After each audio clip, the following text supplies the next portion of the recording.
Alright, let's get these battles done. I have a bottle of Iron Brew to get me through this. I haven't opened it yet.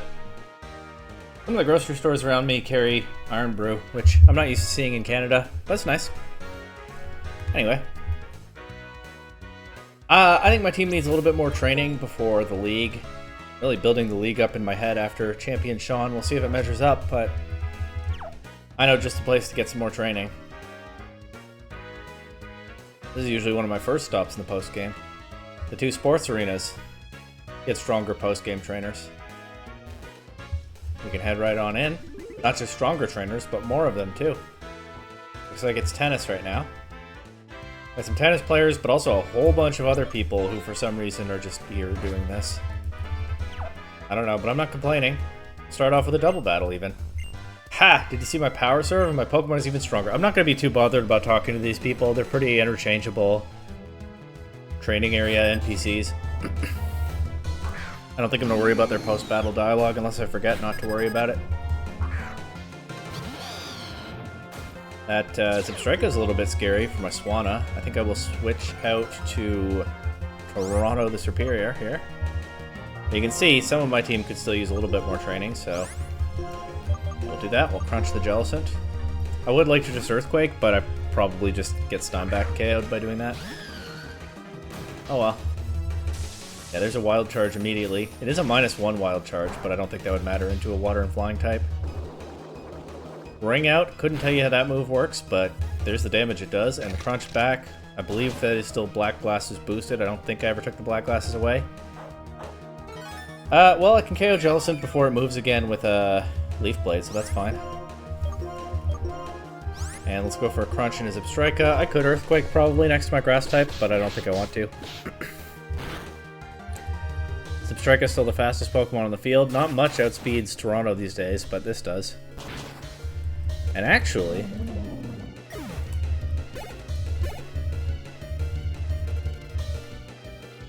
well, let's see what damage this does. Pretty good damage. I'll go ahead and switch to Red Deer. Sorry, I'll go ahead and switch to Red Deer now that the Zebstrika, I mean, has locked itself into Thrash. And I'm gonna go ahead and open this Iron Brew right now, that's for sure.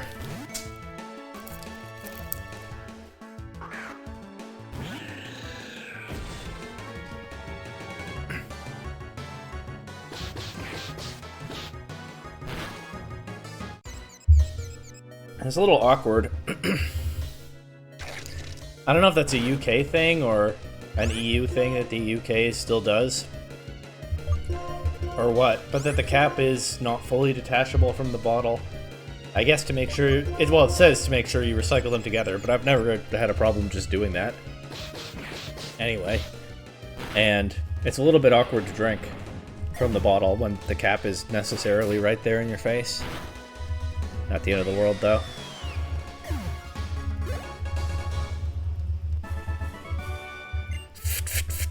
Vault! Okay, 1 second. I should probably run back and heal between battles here. Especially when we're thinking about the team members that most need some training. Charlottetown is now with the lowest level Pokemon on the team, but honestly, I cannot be bothered. Maybe if a couple more KOs happen. For now, someone sent this guy a ticket, so he came, but there's no game going on. What a shame.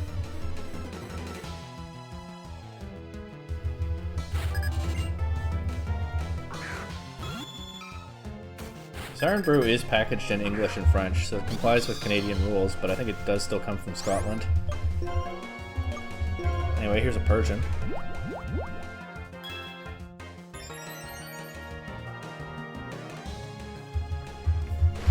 Those last two trainers were using Gen 5 mons, but clearly we're not limited to Gen 5 in here anymore. Much like in various other post-game areas.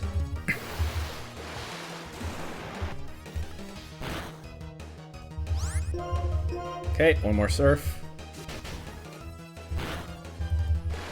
Snapback has gotten pretty strong, actually. It really is Charlottetown has fallen behind.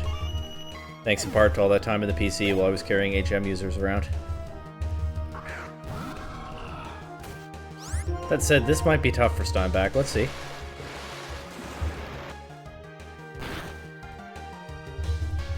I think so. I could have switched Red Deer in and gotten a justified boost. Oh well.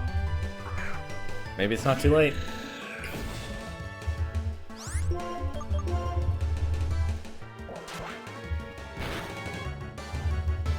No need.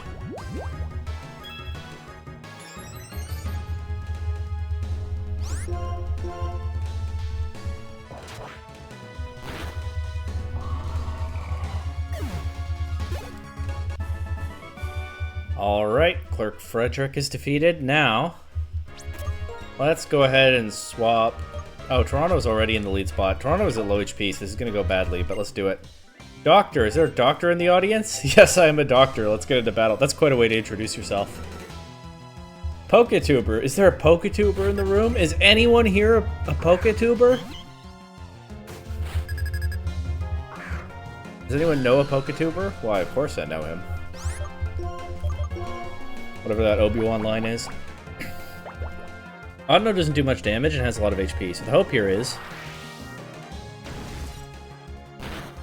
dashed immediately. Okay, next Pokemon.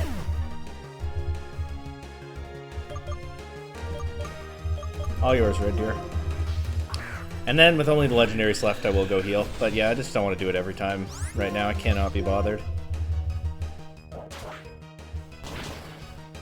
Which is saying something. I am often someone who can be bothered with that kind of thing. Oh no, simple. Alright, ready for something? I don't even know what text is going to display. Let's do this. Oh no, oh, Pepper Potion. Should have known he's a doctor. But... ready for this? Eclipse Swords Dance. That is +4 immediately thanks to Simple. Rose drastically. I think that's the same as +3, right? Raise that stat so high, there isn't text for it. Wow, no. Thanks for the Simple Beam. Oh, and since it's an on-note, it gives a ton of experience. Honestly, kind of too bad that only my legendaries are getting it. Work up. We're way past that. I've had Swords Dance for a while now. There goes Dr. Jules. Give me a max revive. Nice. How many more trainer battles in here? 6, and then there's also the other facility. See, good practice for the league. Apart from the being able to leave and heal whenever part.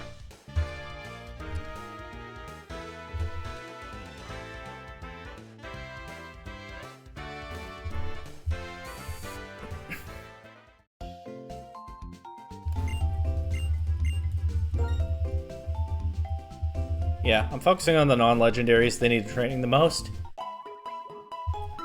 Though you'd think I could give them the experience shares, but whatever. I probably should. I probably should flip that around, shouldn't I? But let's see how this goes through the rest of the small facility. So then if they faint, might as well heal. Imagine if I had a level 75 Kyurem, but I don't. There's not much use imagining it. I am a lady. I will challenge others and to battle elegantly. Okay. That's nice.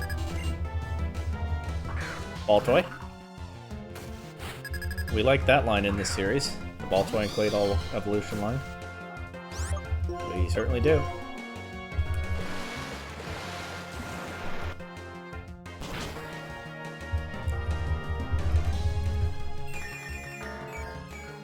Heal block is fine. I don't even have Roost anymore.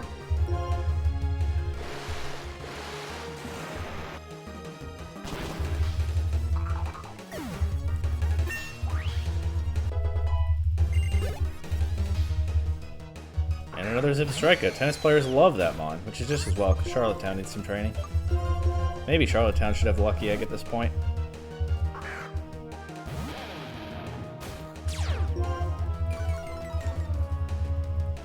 And we finally get to click the big button here.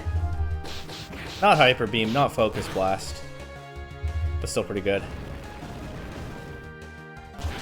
Crash did a lot of damage though. I think we take another one.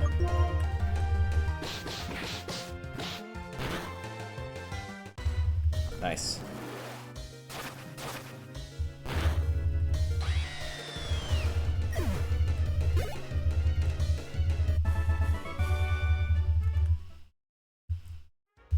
What levels are these at? The legendaries? 60 and 61. Yeah, it is time to take the experience shares away from them, actually.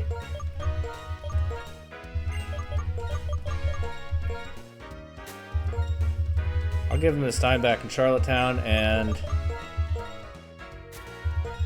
I don't know. I'll reevaluate some of my items. My items are in chaos right now. I'll reevaluate some of them when it's league time. But let's just lead Toronto for now. This is a double battle coming up. Let's lead Toronto and St. John's. I love to watch professionals play. Yay! I won't lose either. Okay. I actually think I meant to take the experience shares away when they got to level 60, and then I forgot to actually keep track of that. But better late than never, right? That Whimsicott definitely knows Hurricane. I've done these battles enough times, I vaguely remember some of these trainers. That Whimsicott definitely knows Hurricane. I want to target it quickly.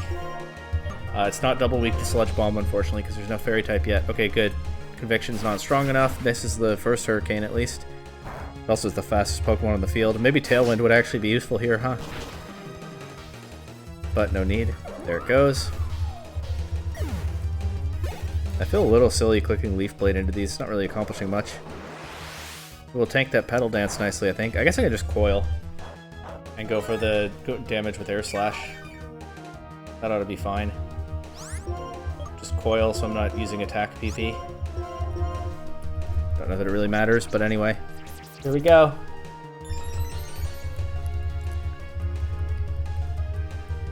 Okay, Air Slash misses.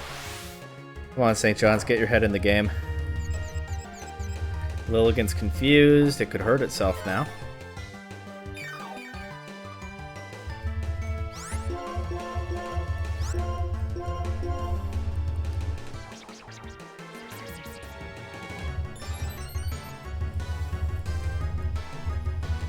I really said, Toronto, dodge it! And that Hurricane did nothing. You'll have to see it. Okay. Air Slash almost KOs. Damage yourself? Yes. Perfect. That's more like it.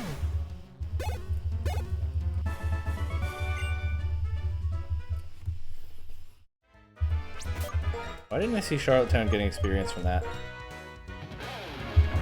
Because I gave her the lucky egg instead of an experience share. Oops. I'll give St. John's the lucky egg. Might as well have someone use it still. World Championships are coming soon. I will practice volleys by using you as a wall. I don't think I am good World Tennis Championship practice. I don't even think I'm good World Pokemon Championship practice. But okay, sure. Here's another Whimsicott. Not gonna gamble with Earthquakes from this, or Earthquakes, Hurricanes from this one. I've been doing a lot of recording this weekend. I'm getting loopy, I think.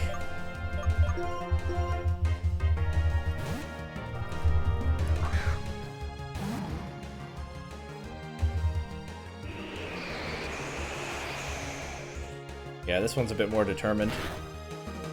Unfortunately for me. Take another one of those KOs. Okay, not determined enough.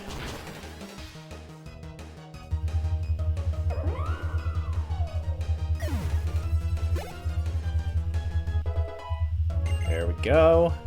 Lilligant. We went from Whimsicott and Lilligant into Whimsicott and Lilligant. So much Pokemon variety, I think they could do better than this. There have also been 2 Zebstrika in here. And those are all Gen 5 mons too, when we are starting to mix in other generations. Although since this is right in Nimbasa City, maybe Game Freak wanted to be a little bit reserved about that. I don't know. Rain Dance? Another really good Tornadus move that I will not be using for this playthrough.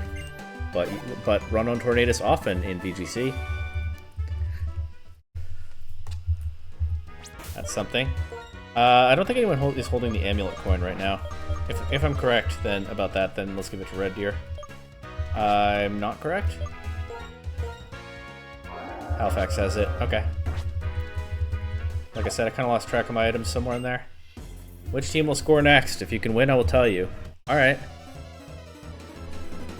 This is tennis, and it looks like it's singles, so I don't know what you mean by team. But sure, I'll humor you.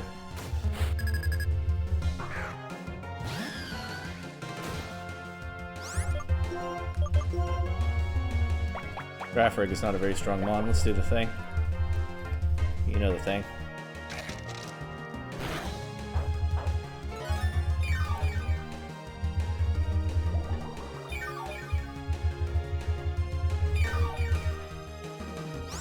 Here we go. +1.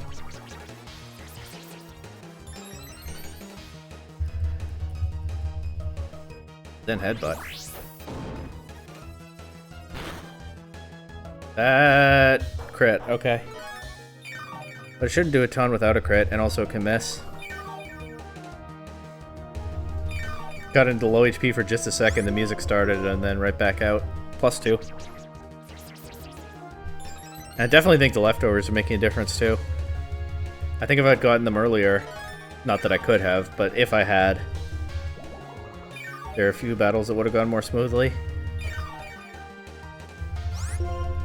That recovery. +3.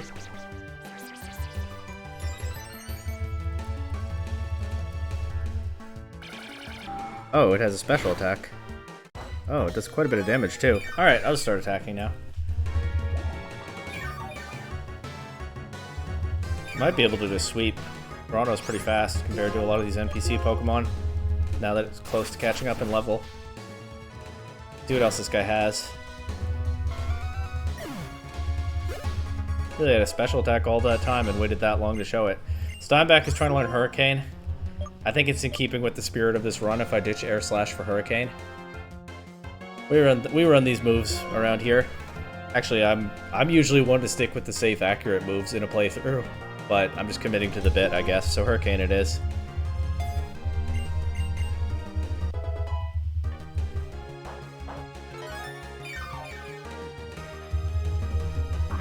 Uh-oh.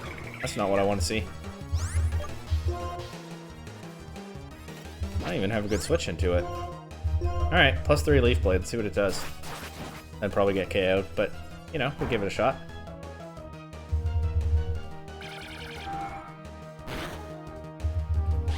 I think that was not bad. +3 Leaf Blade damage from Superior into a flying type.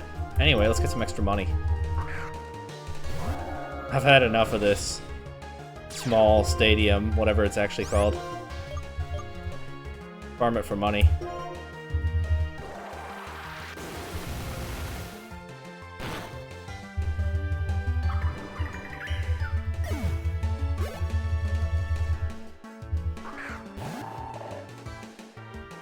Whoa, friend of the series, Claydol. But still have to do what I have to do, right?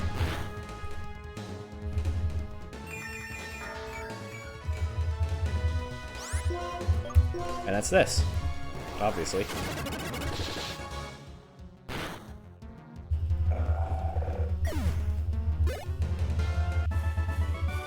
And actually, I guess I might as well lead with my amulet coin holder in this last, or my, we're so far into this, I'm just scrambled and saying wrong names. My lucky egg holder, but first, my psychic power only works right before a player scores a point. That tells me nothing about what team is going to win. You lied. Also, what teams? This is clearly singles. I will show you a power. That is the most full of nonsense psychic I've maybe ever seen in a Pokemon game. And that's probably saying something. I will show you a powerful serve. Watch this burn in at 120 miles per hour. I completely believe what this tennis player, or the trainer class is called Smasher, right? I completely believe what this Smasher is telling me, though. Oh, Voltorb. Maybe I should have switched to leading Reshiram. I can switch it in now.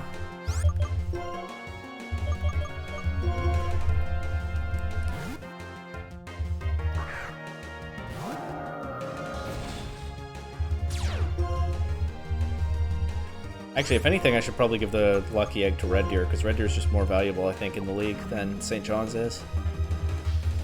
Although, I don't know. Marshall exists.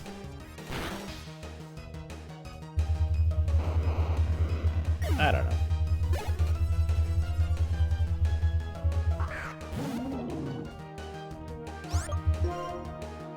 It'd be a good time to have my Superior available. Oh well.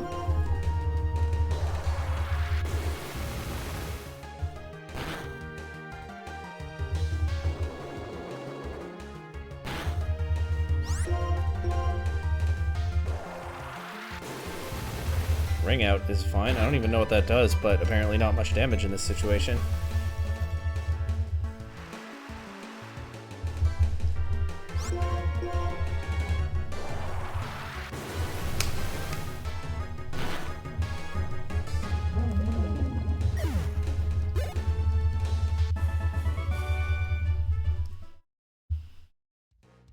Got a lot of money from that.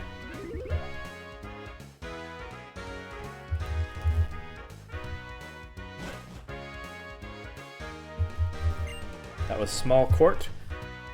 In just a moment, we'll go to whatever the big one is called. Sorry, I had to quickly deal with something. Okay. Heal up first, and then big stadium. Small court, big stadium. Can I keep that straight? Probably not. I still keep thinking about the Champion Cave.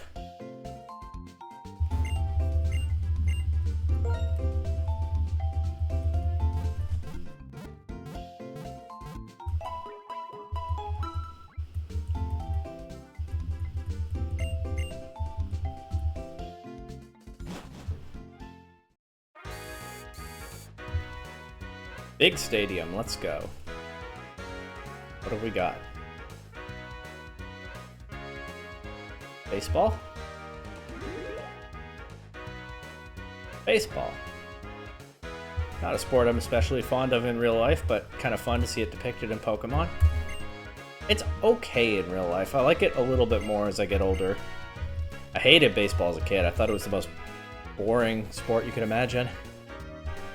Just about.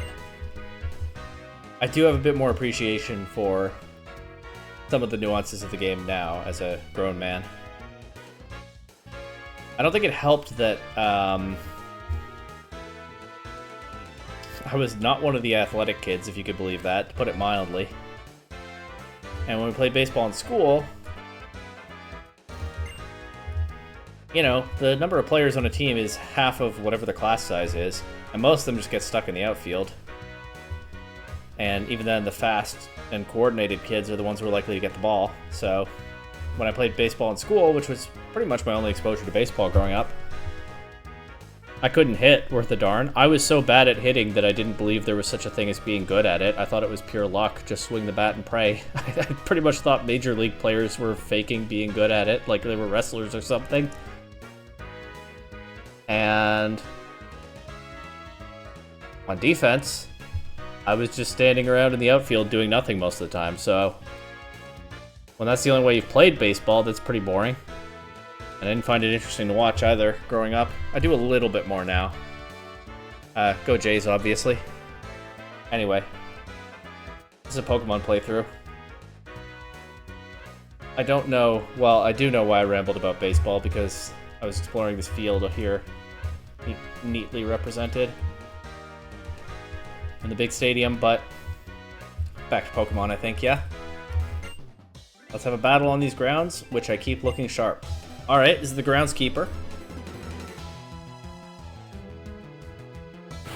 Worker Matthew. I don't know why you're dressed like that if you're that kind of worker, but whatever works for you. Delio's a cool Pokemon. Let's see how it takes a Leaf Blade.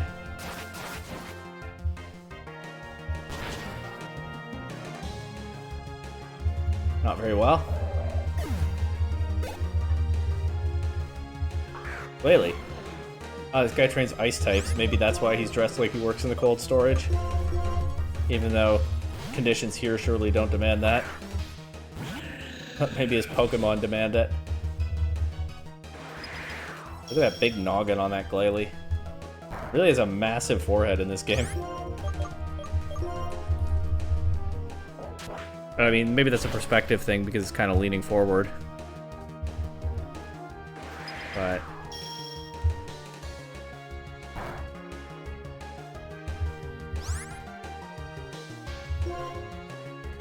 anyway.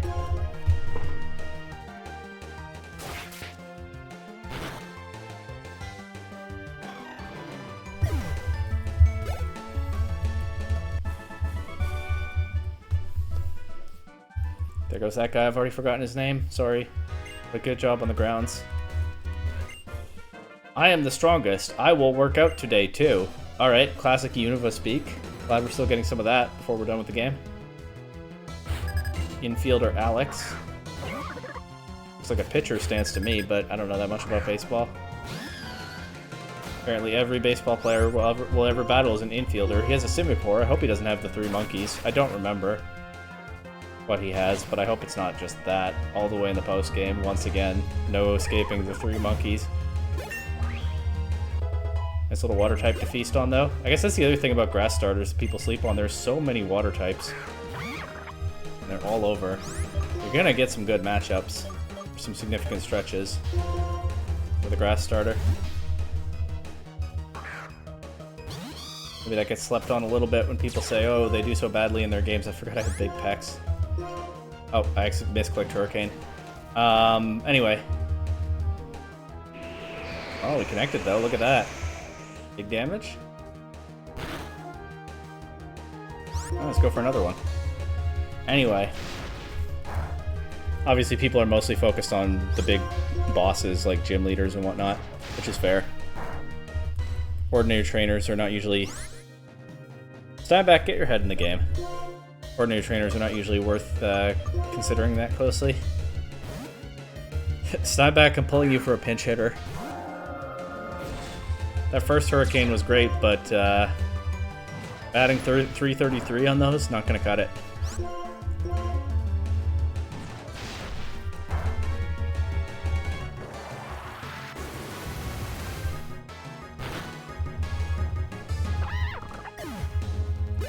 Hey,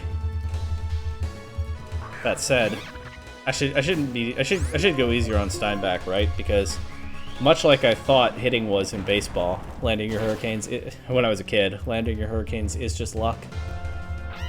We'll get him next time, Steinbach.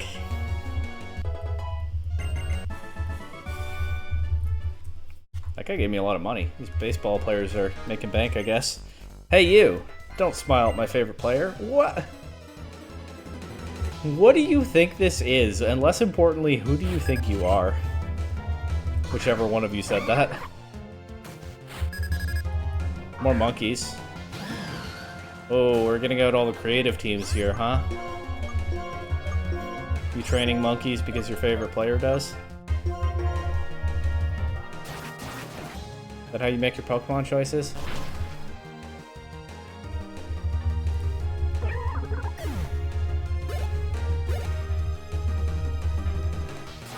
Fury swipes, really?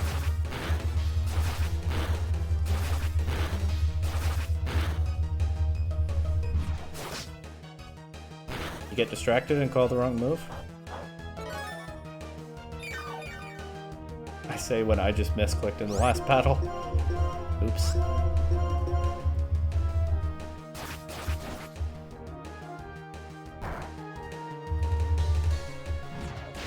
Uh-oh, I think she heard me. Oh yeah, I forgot that Flame Burst does that. The neat little double battle quirk. And it does a bit of chip damage to the other Pokemon as well.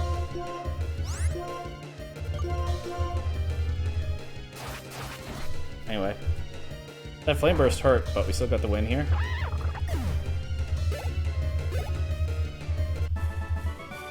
Toronto didn't blow the save.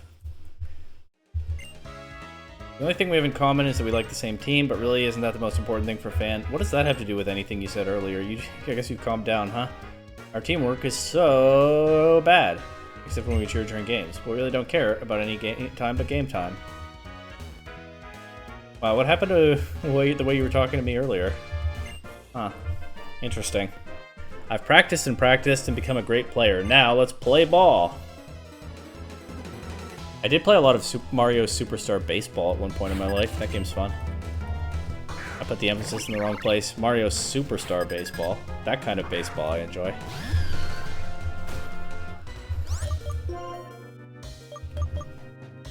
Whatever. Let's just do this.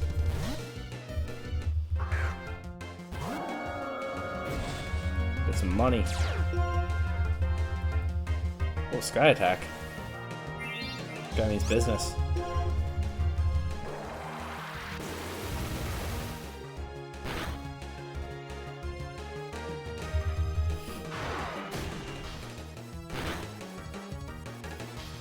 did a lot of damage.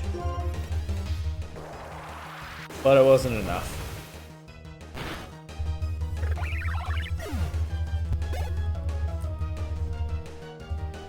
Uh-oh.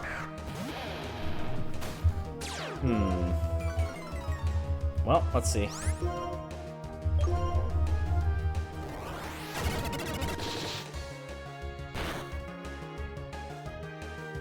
Uh-oh.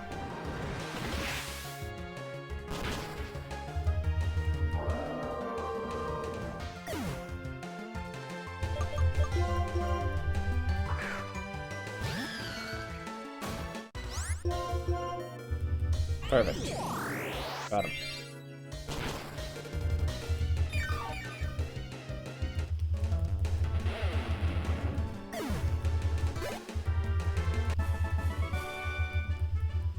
Game over. I think he said game on at the start, right? And then game over. The base is loaded. I don't know. I don't have anything to say about that. I don't know why I hesitated. The base is loaded with 2 outs in the bottom of the 9th inning. After that, isn't that obvious? Isn't what obvious? That seems like a clutch situation where both teams are very close to winning, and who knows what will happen. Although I guess I didn't say anything about the score. Maybe the team that has the bases loaded is down like 10 runs. So I guess I can't assume both teams close to winning. Anyway, let's just focus blast this Bisharp and go for a coil. Toronto's not threatening much damage right now anyway. But taking physical hits from both of these could be valuable. Simisage, Seed Bomb into Toronto. And it doesn't do a whole lot, and St. John's.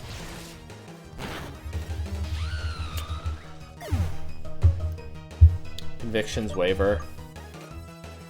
Missed the focus blast. I don't want to go Charlottetown because I don't want to give a defiant boost to the Bisharp. I'll go Red Deer.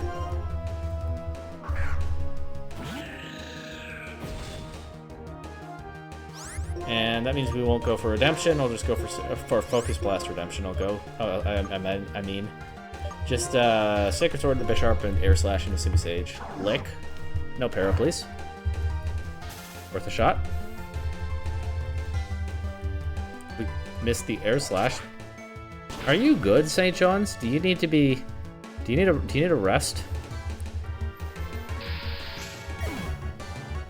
Do you need to sub out of the team for a while, or what? Need to go sit in the press box for a few games? What happened? X's are an Air Slash. No lick into St. John's? Huh.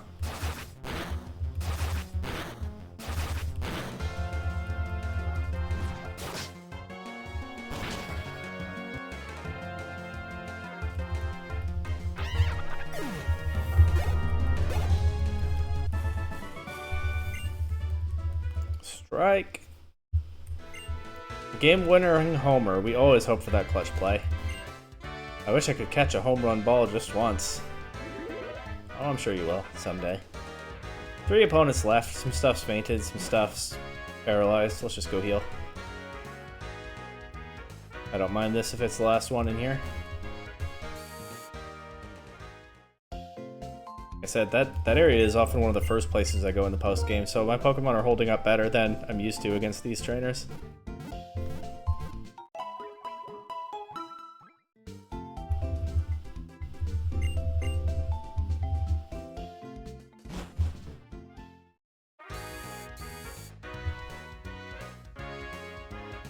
Go, hopefully just one more time.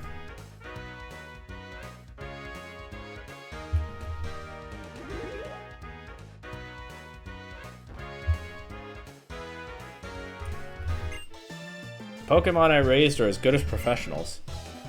Professional athletes? I guess Pokemon kinda are. Oh, 6 Pokemon.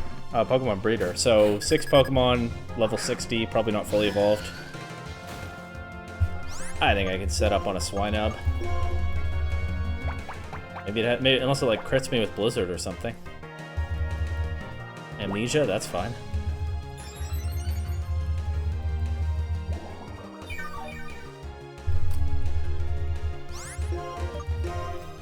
+1. I do usually count this by PP remaining. But since I'm doing commentary anyway, I might as well count out loud.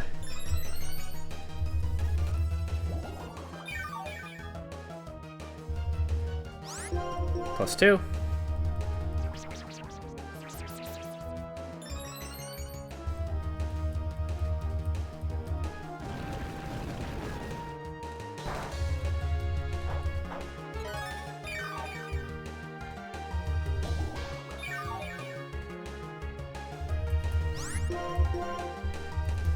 +3.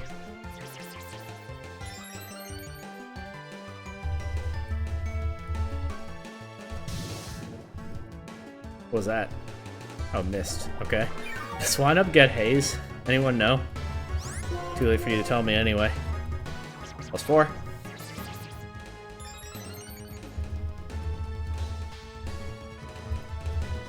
Oh, it does have Blizzard. I knew that was a possibility. Doesn't do a lot of damage, but I hope we thaw soon.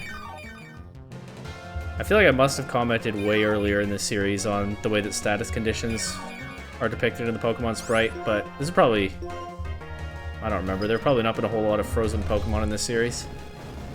Look at that. Genuinely frozen solid, not moving. Bluish, icy hue. It looks cool, but I hope we don't look at it for long.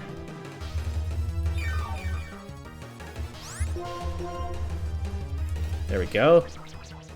By the way, that Swine-Up is stronger-willed than Sean's Gyarados. How about that? That thing couldn't even land a Blizzard, much less get the freeze. Here comes another one. No freeze this time. Okay.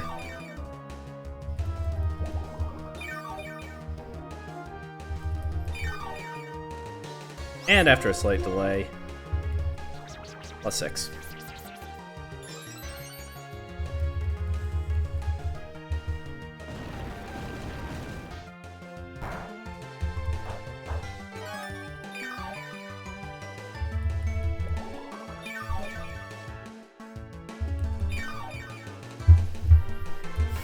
Just get what little bit more recovery I can from this. Probably literally 1 point. Yep. But why use a +6 Leaf Blade on that? Hey, with leftovers, I'll get almost back to full. Even after the Blizzard freeze and everything. Next is Larvitar.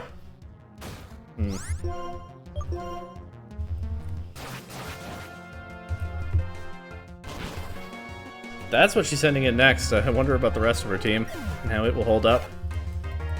These don't give much experience though, huh? I know it's split 3 ways, but still. Gibble? A ground type, but not weak to grass, but... you could say kind of weak to +6 grass. Poliwag?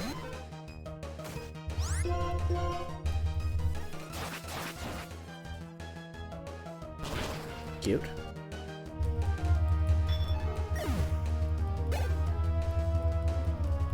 Igglybuff? That's not weak to grass. But I guess what's it doing back? Look at that floaty balloon though. Look at it zooming around. Never resting on the ground for a second. Really committing to the balloon thing. Here's Cleffa. That's cute. There wasn't really much point setting up here, was there? I didn't realize her whole team was going to be so easily leaf-bladed. There's so many ways to raise Pokemon, that's true. Together, my Pokemon and I are the world's strongest. I could swear that other infielder back there said something similar, but okay. Sure thing, Todd. I could set up on this Cubone, but he only has 2 Pokemon. I think I can get away with not doing that.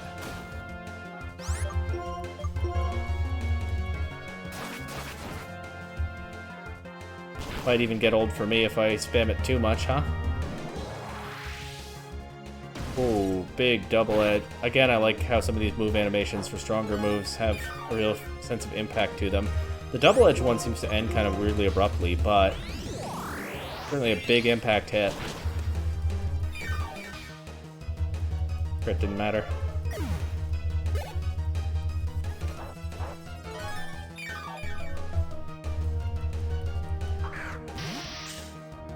I mean, I could set up on this, but let's see if it gives me a justified boost instead.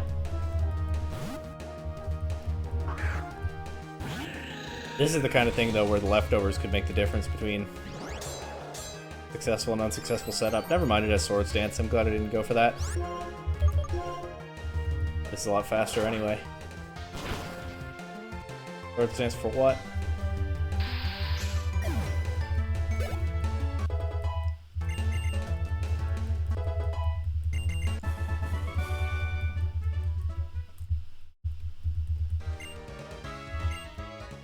Fastballs are so fast nobody can hit them. Very few can catch my fastballs except Pokemon. Well, I feel for your catcher then.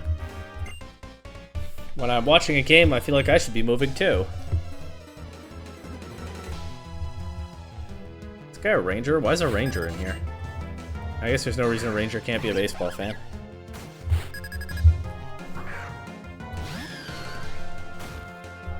Okay, well, despite what I said. What's faster? Oh, it has Nasty Plot. Uh-oh. I did just go for Leech Seed, but perhaps I'll want to switch out after doing that. That's fine.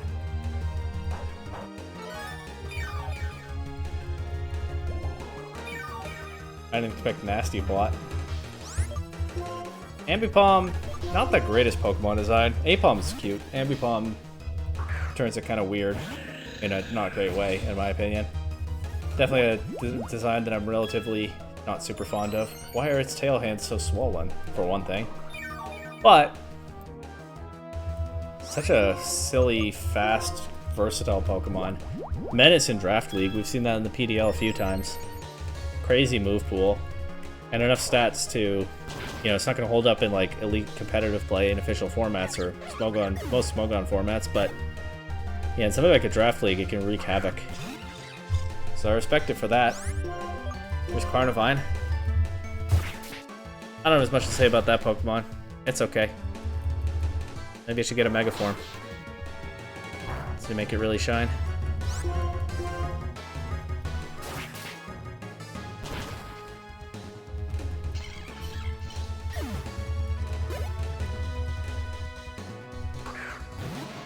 And Steelix. Big, heavy metal snake. Look at it squirm. That's quite the animation. Writhing around like that. Look at how well it took that Sacred Sword with that base 200 defense, I believe.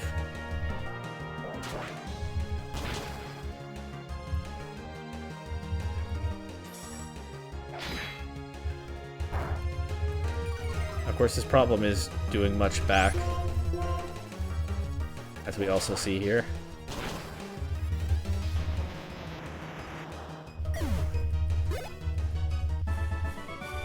Alright, is he gonna give me a berry? What kind of ranger are you? Okay. Well, we've made good progress on our pre-league training. Small court, big stadium.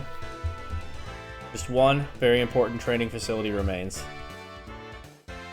And then we'll be ready.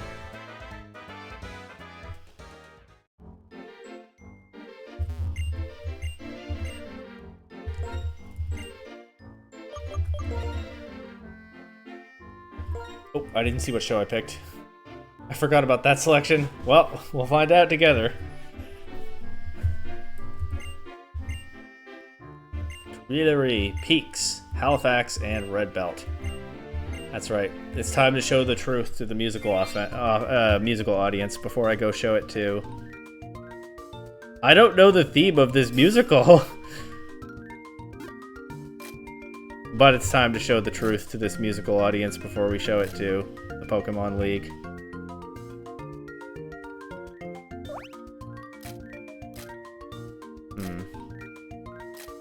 Doesn't quite work. I want to use this guitar prop that I don't think I had before, but there's... Reshiram can hold it, but there's not really a way to make it work in such that... to work as I want. That could work. Where is...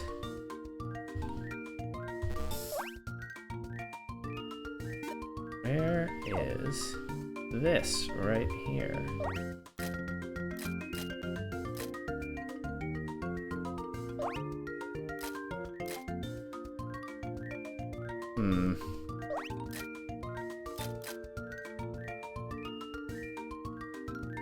Maybe the guitar can work. Hang on. Or an umbrella?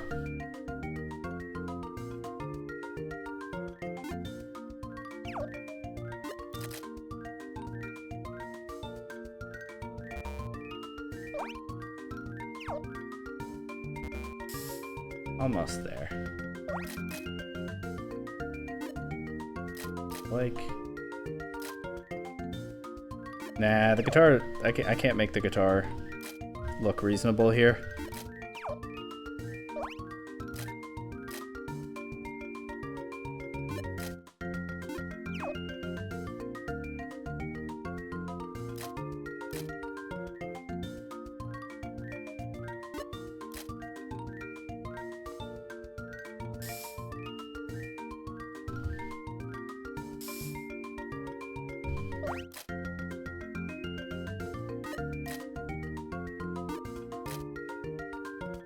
Oh, that doesn't work.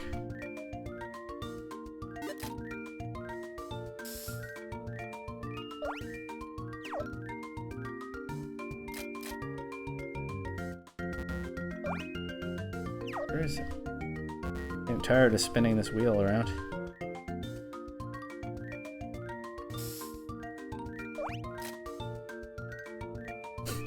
There we go.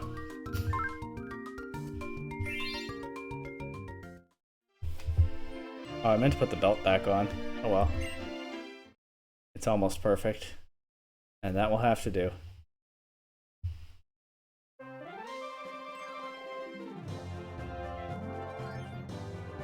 Ladies and gentlemen, audience members of all kinds, the White Dragon of Truth, partner of the hero, Reshiram. Look at the smiley face on that throw. Where do I get a smiley face at a football? Oh, there actually are buttons that I can click. I can twirl the cane. I didn't realize that last time. It is not. I don't actually just watch it the whole time. We throw the football into the crowd. Is that where my umbrella went too?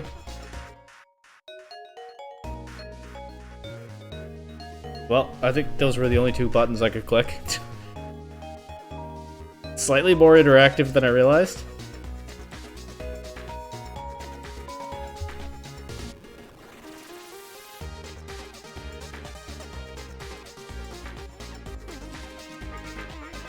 Oh, let's go. Oh yeah, perfect. Where do I get that smiley face prop? That's so funny.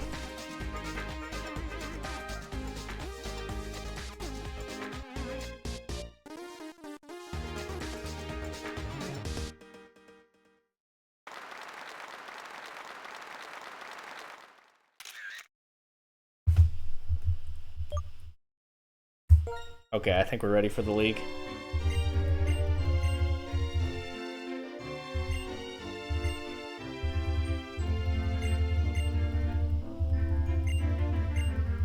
Oops. My Pokemon made people feel elegant, and I think the intended vibe was make them feel cool. Nonetheless, training complete. Time for the league.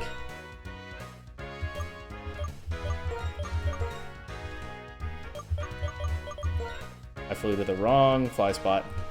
Fix that in a second.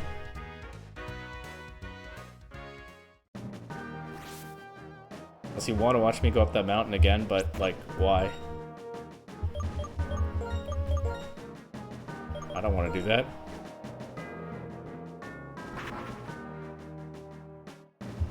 Once was enough.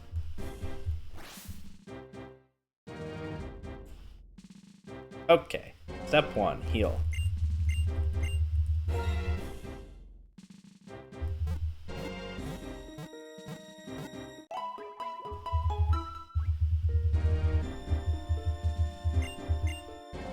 Step 2, choose my lead. Chantel will, I think, still lead with Cofagrigus. I'll try to set up on it. I'll lead Toronto. Step 3, held items. I know I want Toronto with the leftovers. I'll take an inventory of what else I've got. I think we can be done with Lucky Egg and Experience Share. We're in the home stretch of the playthrough now. Amulet Coin 2.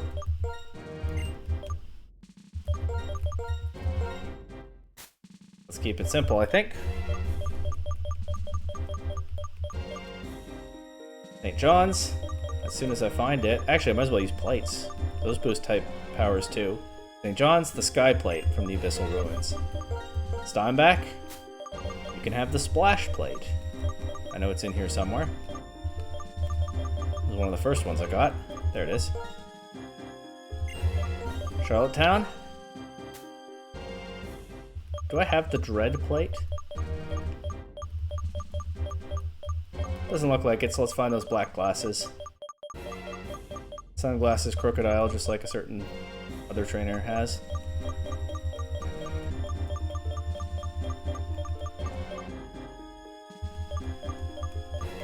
I feel like I've already gone too far.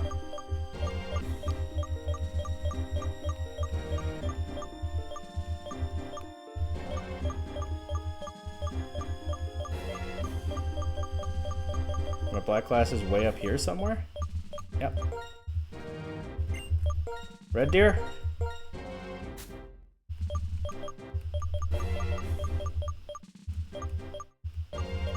I don't think I have the Fist Plate, so you can have the Black Belt.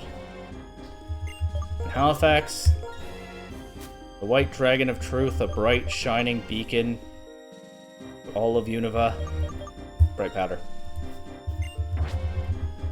That was step 3, right? So step 4 then is buy a bunch of full restores and revives, obviously. But I sold all that stuff to Mr. Rich for.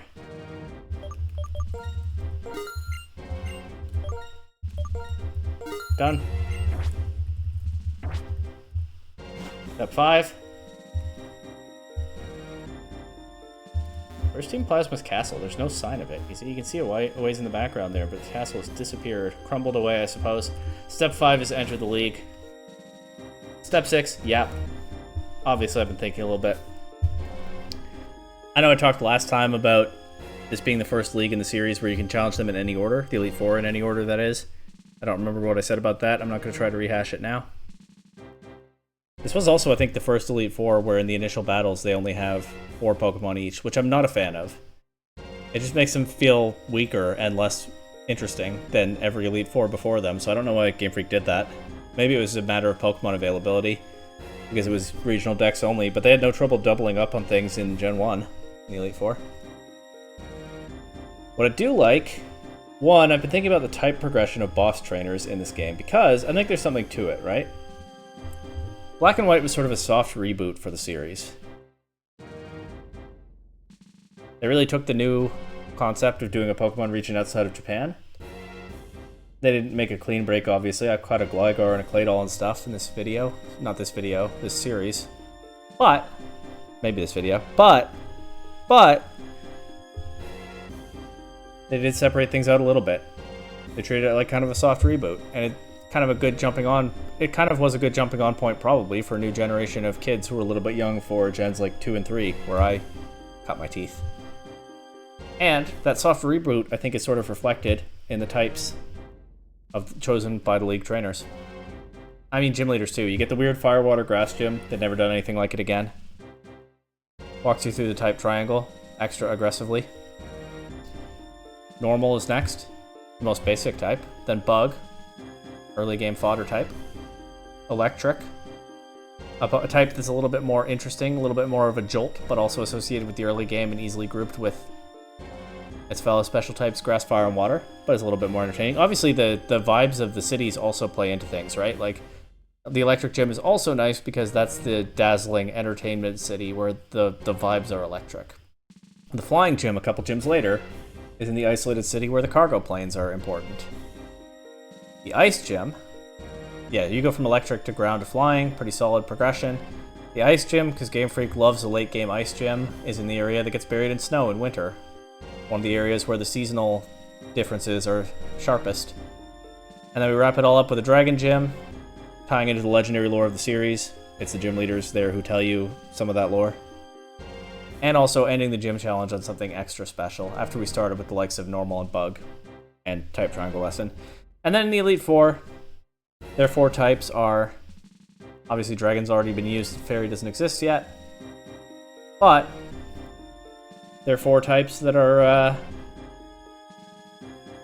you know, a little bit on the more interesting side. A little bit more strong, late-game flavored types. Ghost, Mysterious, and Powerful. Psychic, the strongest type in Gen 1. We're a long way away from that, but still a type with a lot of sort of special feeling to it. Dark. Sort of similar. And fighting rounds things out, of course. This Elite Four is very weak to Dark-type Pokemon, which is part of why I kept Charlottetown on my team if they don't have the Fighting-type member. I don't know what then I make about Alder having a varied team with half of them being Bug-types. I don't know how that fits into this narrative. Maybe I'll think about it before I go battle him. The last thing I want to say before I go in is there's been so much build-up. This is the only game where the credits roll before your champion, right? Unless I'm forgetting something. And I've played so much. I could come straight here after the credits. I think it would be difficult. I think the battles would be tough. But I've played so much post-game. I've been all over the Unova region, exploring so many nooks and crannies. And I feel like for quite a while now I've been building up to this League Challenge. So I do find this Elite Four kind of underwhelming on the first pass. Their teams are not super interesting, and they only have 4 Pokemon each for some reason. I do think that's kind of a knock against them.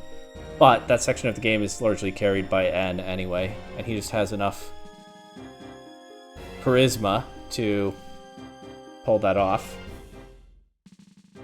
But now we're getting a proper big event League Challenge. The only one where becoming the champion is a post-game activity. We've been building this for quite some time. Let's go.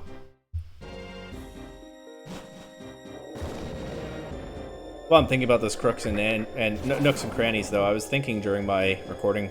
Well, one of my recording breaks in this episode. There's so many off-the-beaten-path areas, little lore areas in Unova to explore. Modern games are criticized those for lacking those, and that's true to an extent, but also, this is just me, I think. I think most people are thrown into an open-world game and they want to run off and explore everywhere. I get overwhelmed by how much of that there is, and also I actually want to see the story play out. So I've never explored like that in Paldea. There are still little interesting pockets in Paldea that I've probably never found, and it doesn't have that many interesting little pockets compared to a region like this. They packed a lot into Unova, and they didn't pack a lot into Paldea, infamously. I love Scarlet and Violet, but some of the criticisms of Paldea are valid. But also, yeah, I just can't imagine, because, you know, in a region like this, in a game like this, with a map laid out like this, I'm kind of going through a checklist. Oh, I haven't gone to this area yet, let's go see. Obviously, in this case, it's an old game I've played before, so I largely know what I'm going to find. But even if I didn't, I could still play it the same way. In a region like Paldea, and again, I'm not bashing open world games. I really like The Elder Scrolls Oblivion and Skyrim. I have tons of hours in both. But my tendency in an open world game like Scarlet and Violet is... It's just too much. Too open, too many directions at once, too many areas. Not really a clean way to make that checklist. So I just don't ever explore to the same extent. You know, inevitably I travel around and I find some things along the way, but... Yeah, the very structure of that region doesn't lend itself... I think this is unpopular. I think most people do go around and explore like that, but to me, the very structure of that region doesn't lend itself to digging deep into every cave like I did here. And Unova's a great one for it. They really killed it with this region map. But enough stalling, let's battle Chantal. The trainer's thoughts joined with the Pokemon's mind and a lustrous aqua ring unfurled. That's part of a novel I wrote. I don't know who that's about, it's not me, it's probably not N either, but okay. I absolutely love writing about the close bonds between the trainers who come here and the Pokemon they train. Could I use you and your Pokemon as a subject? You absolutely could. We've battled before, you could have before. 6 Pokemon, that's more like it.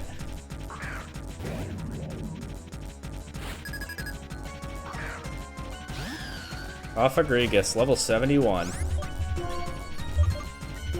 I don't know what's gonna happen, I don't remember what moves it has.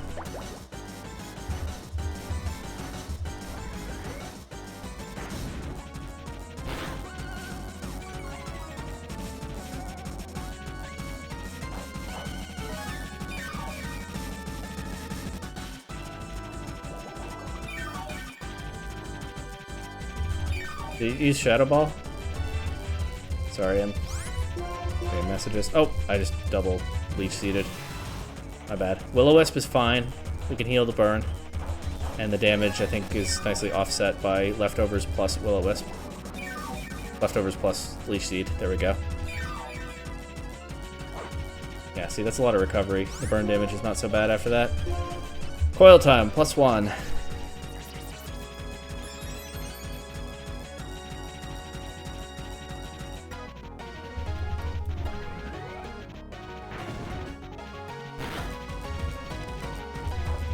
That did a lot of damage. Alright, well... let's just go ahead and get a little cheesy. It's the Pokemon League. What's she gonna say? We're in the big leagues now. More than usual at this point in the game. Why is that doing so much? Oh, well, there's an answer. Alright. The straightforward approach now, I guess.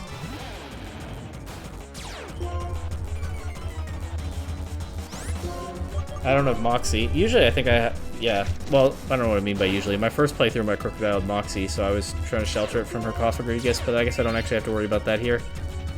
The ability doesn't do anything now until I switch it out anyway.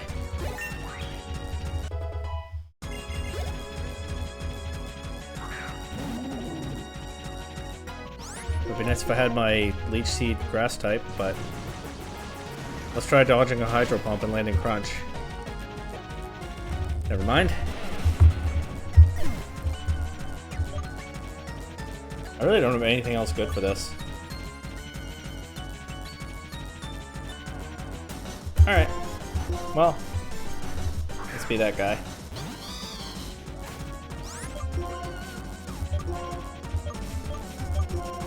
Why do I have 10 max revives? Where did I get all those?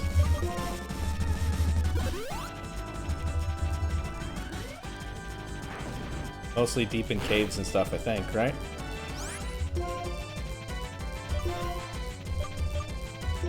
I know I bought these lemonades in vending machines. Because I was making fun of that guy whose whole life is studying vending machines. That's why I bought the first one. And then I bought the second one expecting to get a third one for free. But I was tricked. Because I didn't know better, because my life isn't studying vending machines. Oops. Oh. Uh-oh.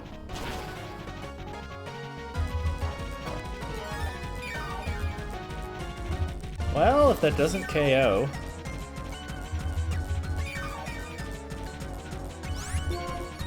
a good Leech Seed recovery, because this is a Jellicent. Let's see what kind of Giga Drain recovery I get. Not as amazing, because... still a lot. Jellicent's especially bulky, unfortunately.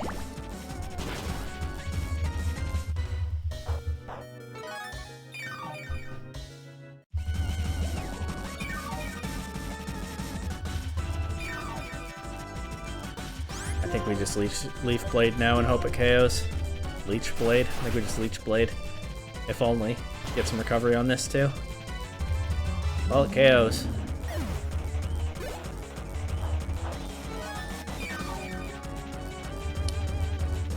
Frostlass. Surely I have something good for this. It's Gen 5. Steel resists Ghost. As well as Ice. I am forgetting that one sometimes, actually. Obviously, Chantal is strong-willed enough to land her Blizzards, but let's see if she gets the freeze. Nope. She's up against the Iron Will Pokemon. It takes a lot to overcome that, I guess. Never mind. Sometimes I wonder why I talk.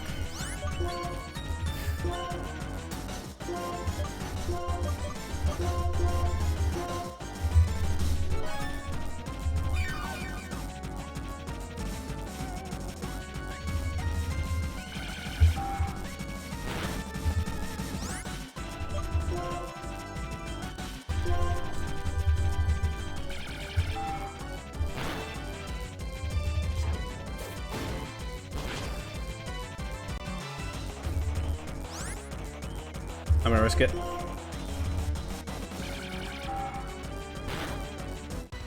Okay, perfect.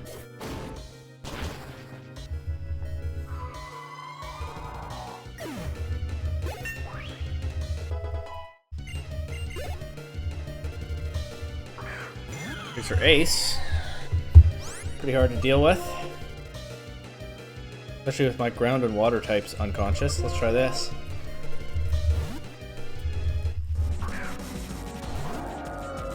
I bet she could write a book about this. She was writing one about Anne and Zekrom last time, wasn't she?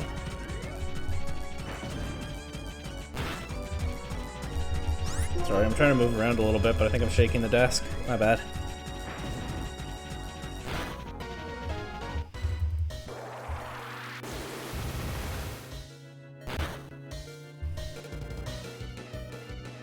Nice crit. But she uses a healing item here.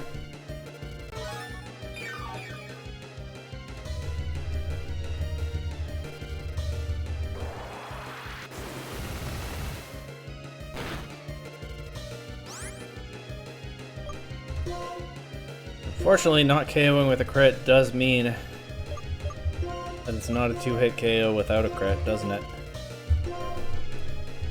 Oh well, I got some hyper potions somewhere. I don't even have to use my full restores right now.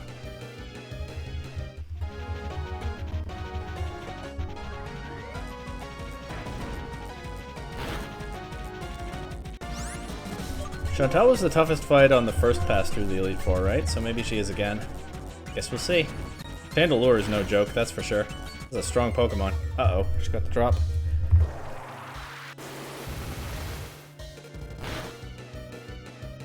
Uh-oh.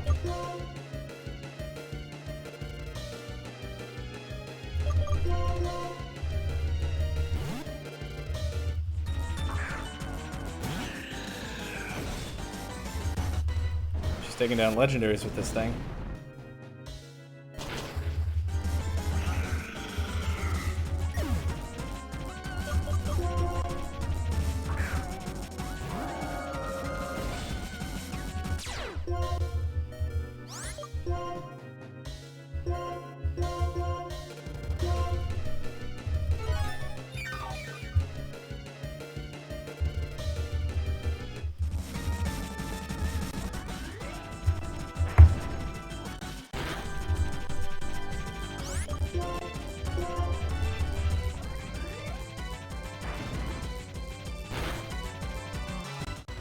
Yeah, hopefully that was the scariest Pokemon in the Elite Four, though I think Caitlyn has a Metagross, doesn't she? At least that's weak to Fusion Flare. We'll see how that goes. Anyway, Imprison? No thank you. Who am I, Kyurem?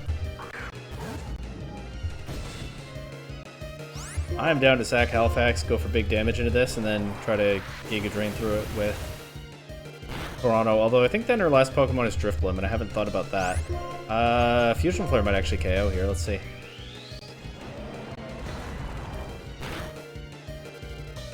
Nope. Do you think she has another full restore, and do you think I can yoink the HP from that too? Let's see.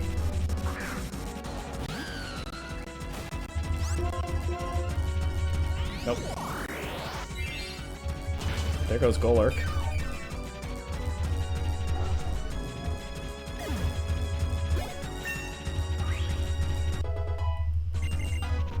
Leaf Storm.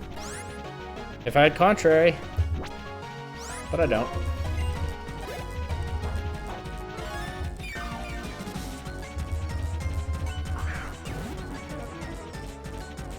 Drifblim? Well, I have two Pokemon and I have Revives. Let's try to get a Leech Seed into this. It has a lot of HP. It's a Drifblim. They do that. They have that.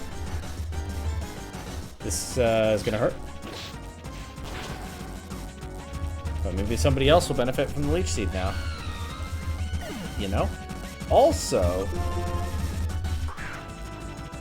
that nicely helps me choose my Revive target, because I can resist to whatever Ghost moves it has and intimidate that Acrobatics. Ooh, just go straight for Thunder. Okay, maybe I'll just switch Charlottetown right in on that.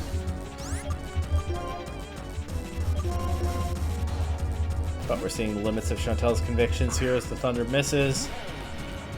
Doesn't matter whether she lands one now. Now she knew. She knew she couldn't handle the Thunder right now, so she switched to Acrobatics. Knocked Charlottetown down to 1, but thanks to that late stage training, Charlottetown barely hangs on. Let's give her a bit of a boost now, instead of messing around with that some more.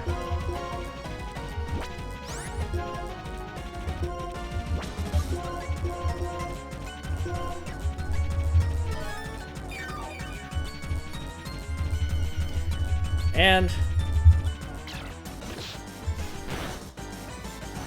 that did a lot. Well, let's try to crunch through this Drifblim. Should be fine. Don't especially care if it has Aftermath. It's her last Pokemon anyway. She went for Shadow Ball instead of Acrobatics for some reason. And let's go see whether Chantel is still the toughest member of the Elite Four like she was the first time. I hope so. Wow, I'm stunned. For all the words I know, I can't figure out how to say this. Putting my feelings into words would just be a trap. All I will say is that I feel like you're even greater than I thought. Let's go by so quickly. I had to... For reading out loud, I had to go quickly there. Sorry. First, I must apologize to my Pokemon. I'll try to do that with the others too. I'm really sorry you had a bad experience because of me. Oh, it's not your fault. This is how battles always are. Even in light of that, I'm still one of the Elite Four. Every person who works with Pokemon has a Pokemon story to tell. I've found that stories where people and Pokemon help each other out are far more interesting than stories about only people or only Pokemon. Okay, yeah, we know what this game is about. And what it's about is good, but we don't need to hear it all the time. It's just as well, though. It is a children's game, right? I think I talked about this in an earlier episode, but them really hammering the themes is not necessarily the worst thing.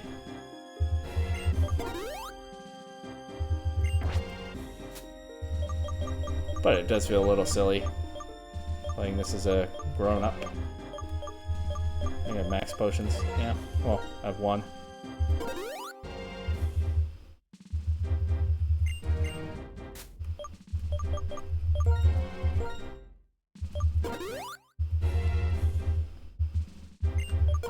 That said, I did appreciate the role that the Elite Four played in the story, or when Anne was going through here, where Chantel, the storyteller, was able to give that perspective on things, and then some of the others had other perspectives. Chantel's a sole Elite Four member. I think Grimsley starts with Scrafty. I think he leads with Scrafty. Alright, well, I'm down to not learn my lesson and try the same lead again.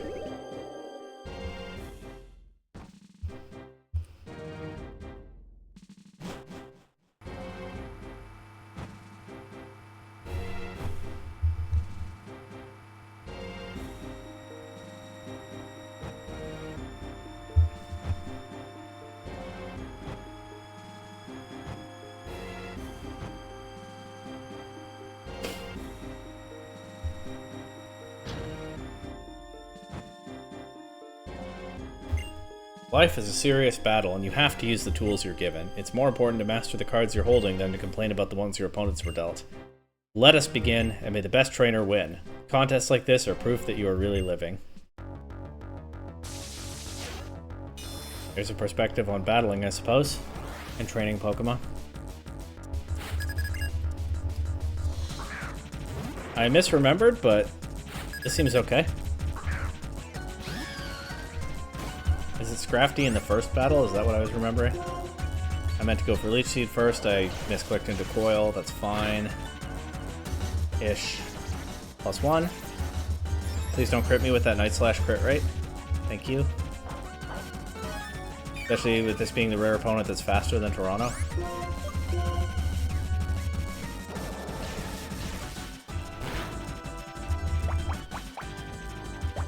There we go. I could get crit anytime. But I hope not.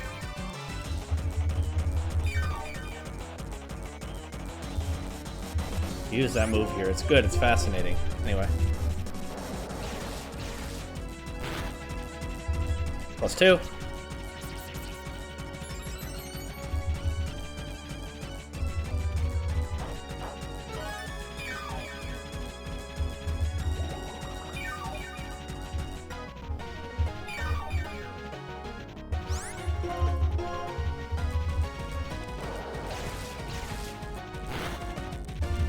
+3.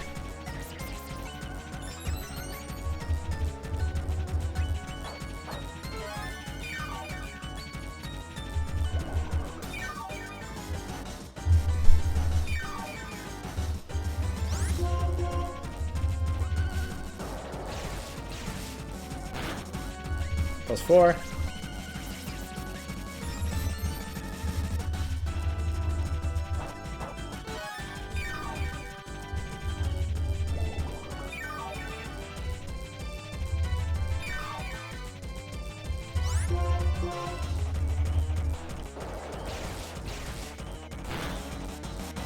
Back to +0.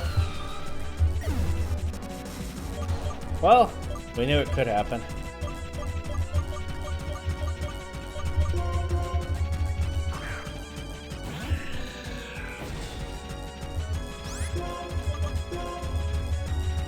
Oh, I did not remember that Pokemon could learn that move. Alright. I mean, rough skins too, aren't I? Yep. Why can Sharpedo learn Earthquake? That's kind of odd, isn't it?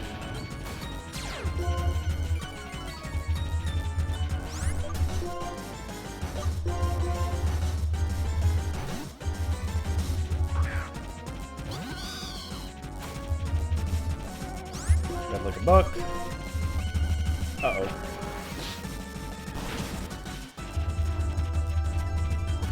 This time back fell straight down. Oh no.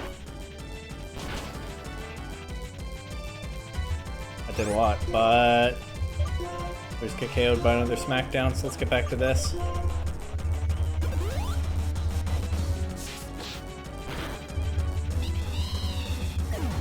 Foul play means I don't want to set up on this, right?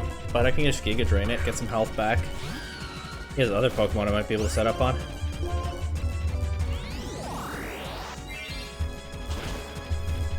Yep, Giga Drain, KOs, get some recovery, get some leftovers.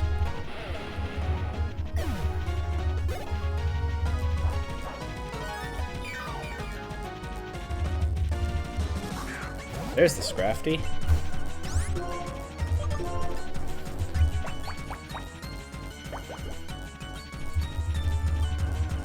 Uh-oh.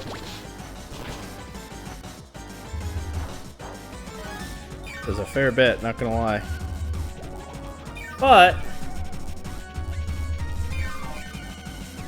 might take one after this, down to check. +1.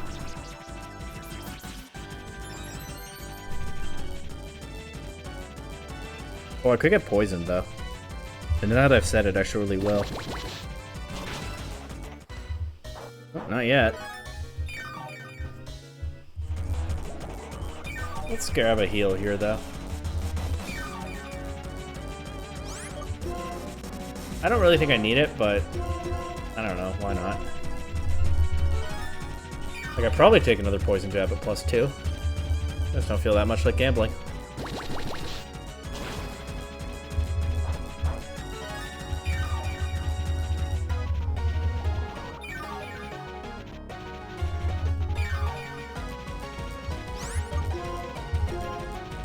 +2.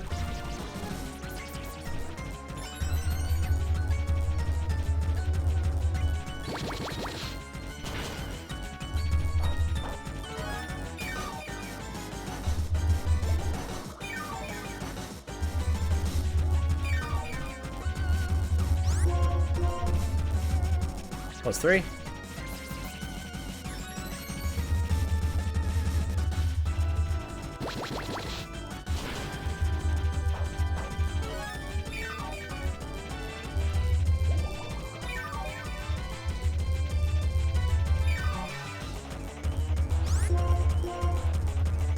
+4.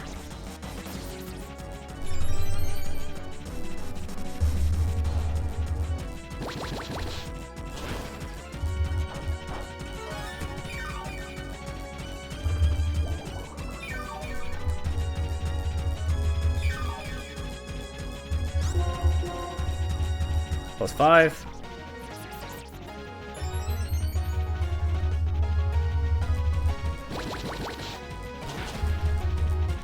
Oh, there it is, finally. We'll go ahead and heal that off.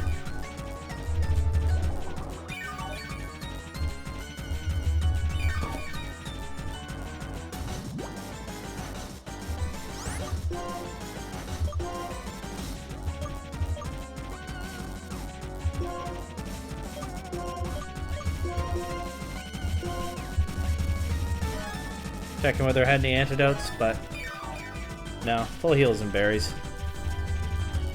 Still works though.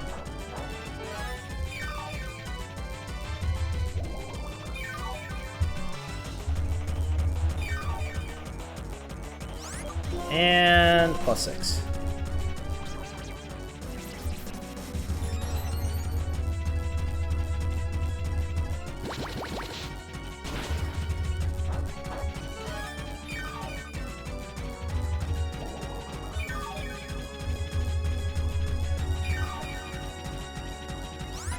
Leaf Blade time. I've used up a lot of my Leech Seed and Coil PP already, but not so many Leaf Blades. Let's get to work on that.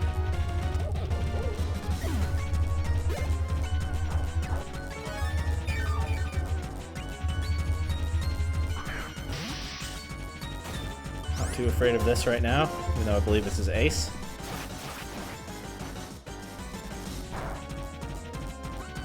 It does take one hit. Did it crit me? Are you for real? Well, Grimsley the Gambler. I guess it's fitting, huh? I got to +6 and got crit by his Bisharp. It happens, obviously. There goes that. What else has he got? Liepard and Drapion, I think?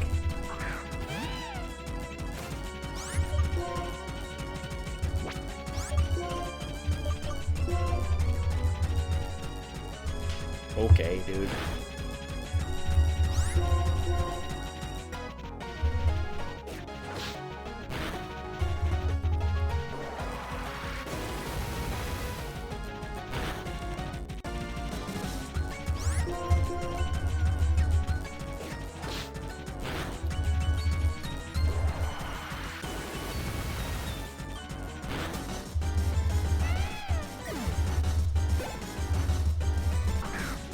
This is still a threat, for sure, but it's probably no Chantel's Chandelure. Oh, it's fast, though. Alright. Well, I have my ground type in the back with Intimidate. We'll see how that goes. I would say Chantel was still tougher than Grimsley. Funny that Chantel is, like, my canonical first Elite Four member to challenge. The one that I decided was first in the order when I felt like I had to bring some kind of order to it because I wasn't used to this free choice thing. Firefang burn, by the way. He stays gambling and it stays paying off for him. And Chantel is, I don't know, at least in this playthrough, looking like the toughest one. Of course, the reason I chose left to right is that's reading order, and in Japanese it's not, so... Maybe there's a Japanese guy out there somewhere for whom Chantel is the canonical last member of this Elite Four. And that guy's playing the game in, you know, its original language and all. Anyway, that was Grimsley.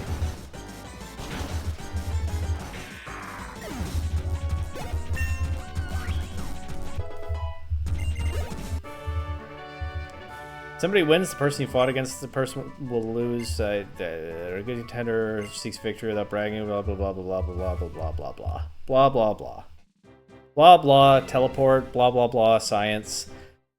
There are bad ways to win and good ways to lose. What's interesting and troubling is that it's not always clear which is which. A flipped coin doesn't always land heads or tails. Sometimes it may never land at all. Excellent. The nice thing about Pokemon battles is they teach the loser something as well. That said, you should take that strength and test it against the rest of the Elite Four. Let's admire his room one more time. I do like the torches. A flipped coin doesn't always land on heads or tails. Sometimes it may never land at all. Feels like he's saying, you know, not everything is binary. Which, also kind of a theme of this game. Not always black and white, as they say.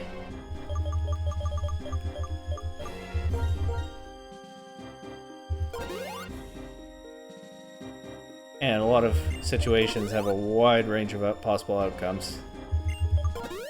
Even if that's not always immediately obvious.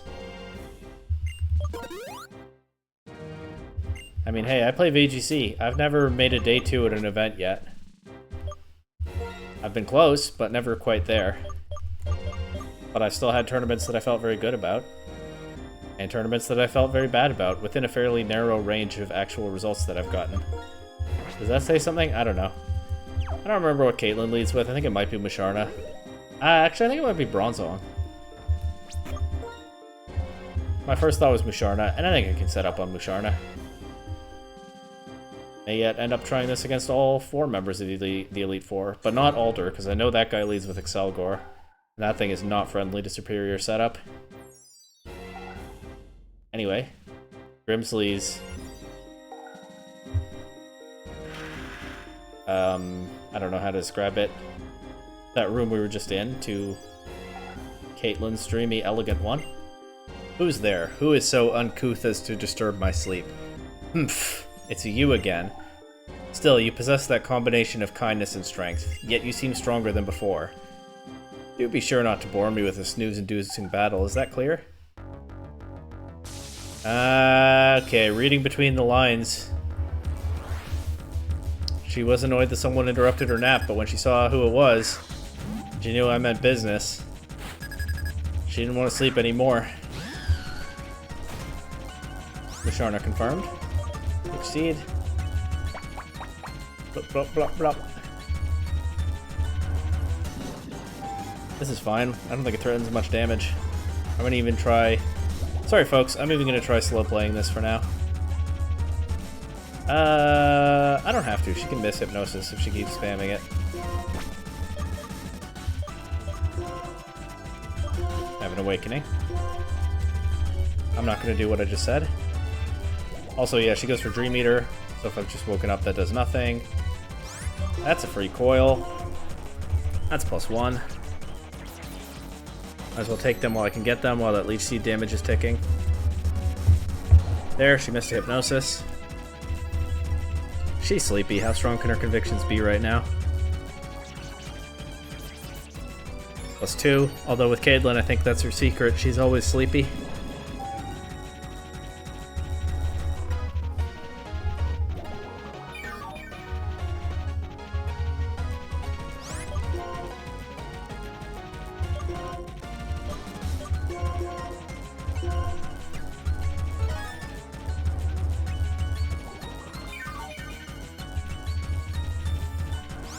Musharna is getting worn down quickly. Here's +3. Oh, you know what the awkward thing would be? Being asleep on the turn that it faints. Well, we'll cross that bridge if we come to it.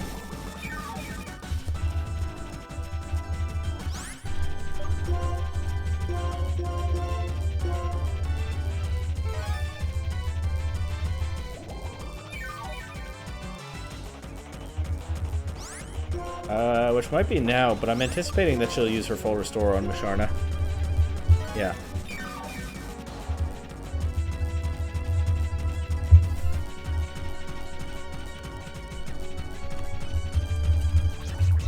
+4.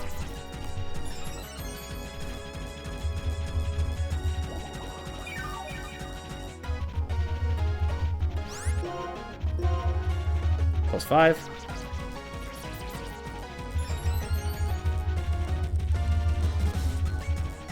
Dodge Hypnosis.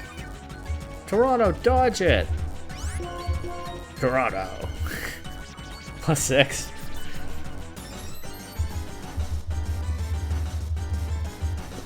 Dodged another one. Now we're cooking. Leaf Blade time. She still has a Sigil left, right? Probably just get knocked out by that next, but let's see.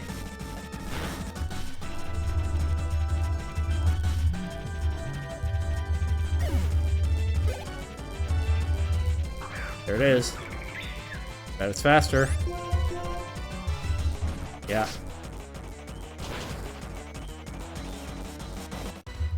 Didn't KO.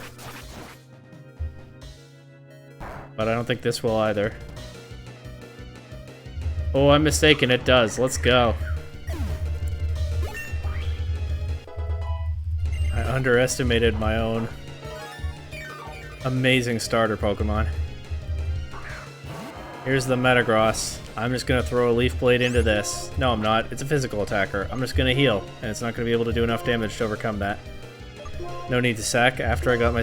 No need to sack Toronto after I got the setup. That would be silly.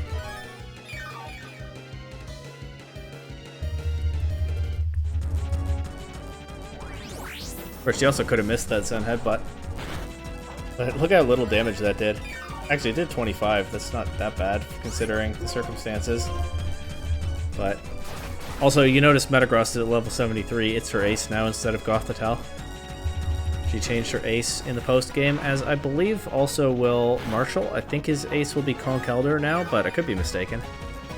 But Caitlyn got a whole new Pokemon. One of her old gen team editions, and made that her ace. And hey, Metagross is certainly worthy.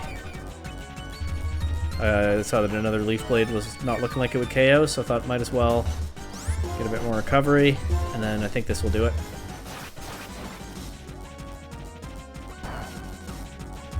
Metagross confirmed much weaker than Superior.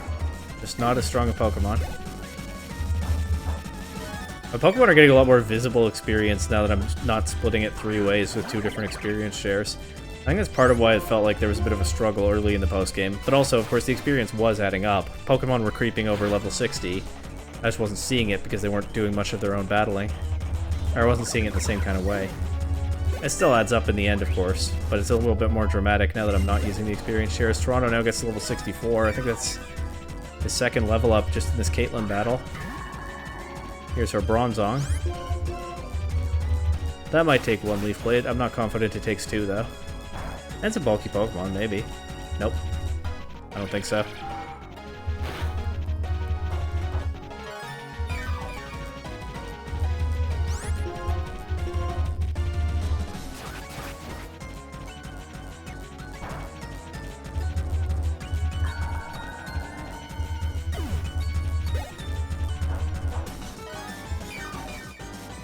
And here's Gothitelle.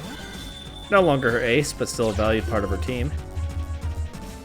I think she knew what item I had already. And I don't think this takes a +6 Leaf Blade.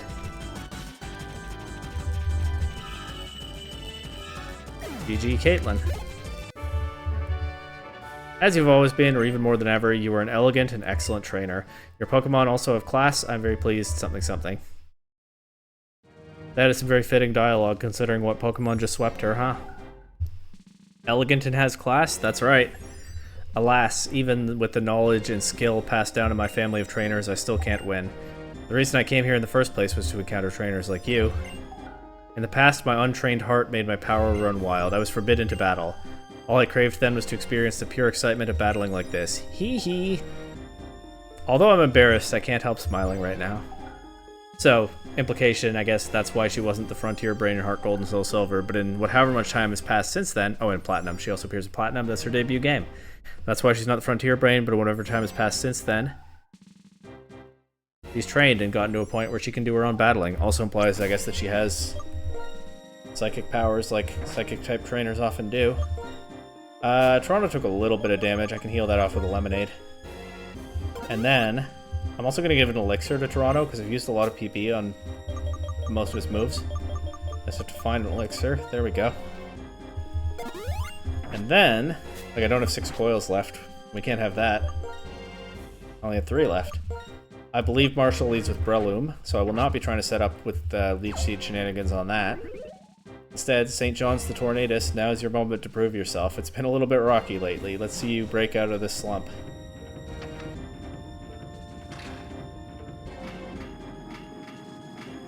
Probably also lead you against Alder, because again, I know he leads with Excelgor.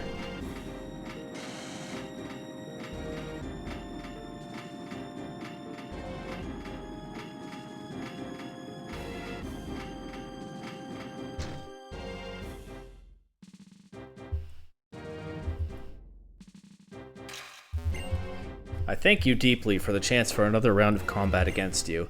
In myself, I seek to develop the strength of a fighter, and shatter any weakness in myself, prevailing with the force of my convictions. Victory, decisive victory is my intention. Challenger, here I come. Alright, that's intense, but I guess that's fitting for the official last member of the Unova Elite Four. There's the Breloom.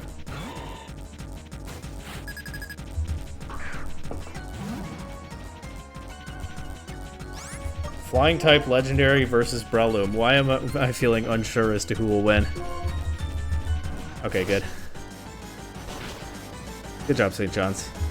Knew you had it in you.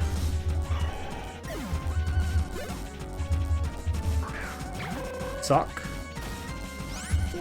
Go for an air slash into that too. Uh-oh, it's faster.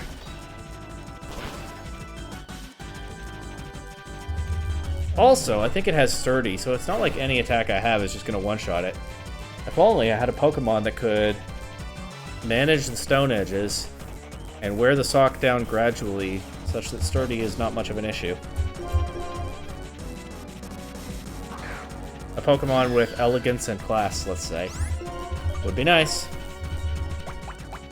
Bloop, bloop, bloop, bloop.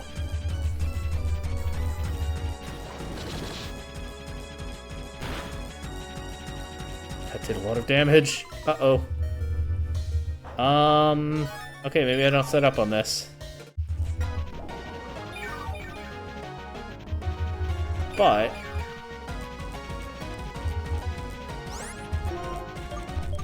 maybe I don't need to. It did just drop its defenses. That still didn't do very much. And it has poison jab. Okay, that's fair.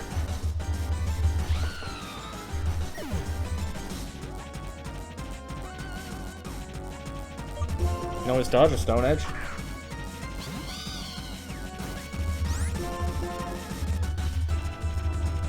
Look at that. We were supposed to land the Hurricane, though. Oops. Oops. But hey, I baited out a couple more Stone Edges. He doesn't have many left. But we can still dodge another one.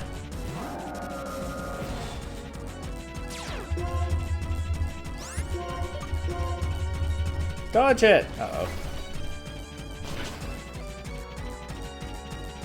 Okay.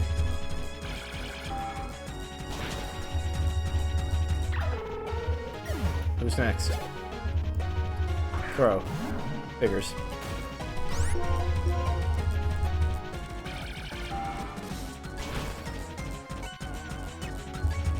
That doesn't even do half.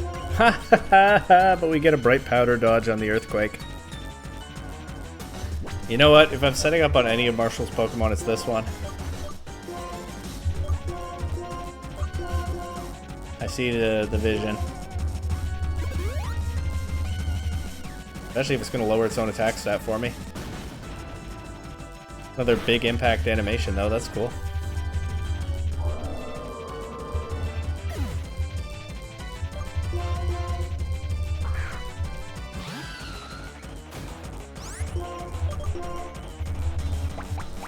Bloop, bloop, bloop, bloop.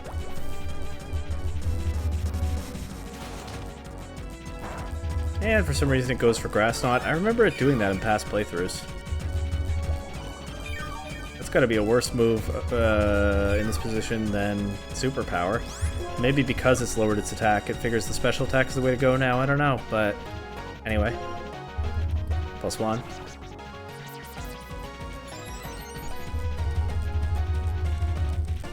There's the Superpower. -1 Superpower into +1 defense. That's still not terrible damage under the circumstances. But now he lowers his attack even more. I get some recovery. I get +2.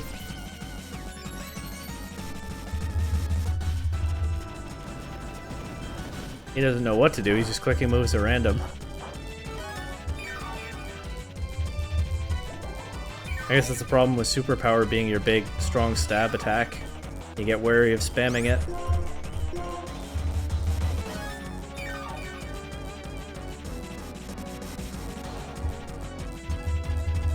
+3.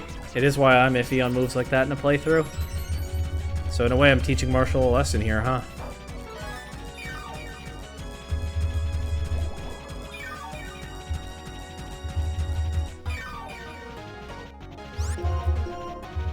+4.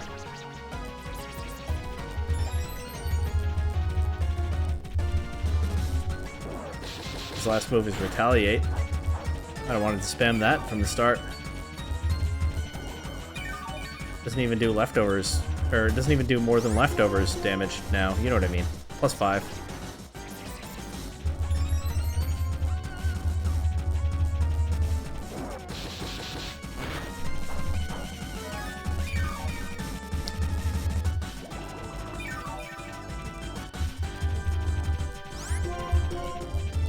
+6.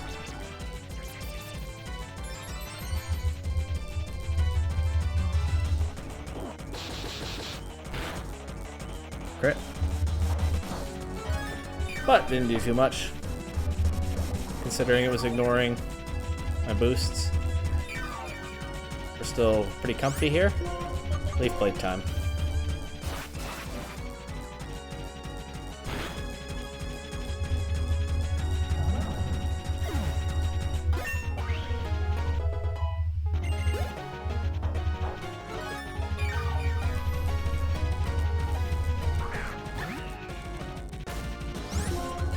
That doesn't look like it's ace. It's only level 71.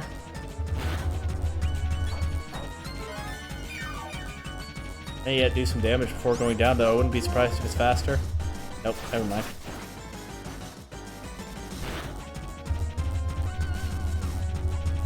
Superior is a good mon. Look how fast it is. Look how much damage that Leaf Blade did. Look at that leftovers recovery. Not really a property of the Pokemon, but look at it anyway. This resists Leaf Blade. Let's see how it goes anyway.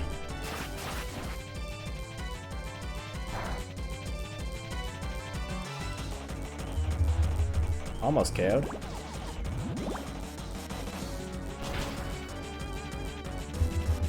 But for a special poison type attack, that did a lot of damage.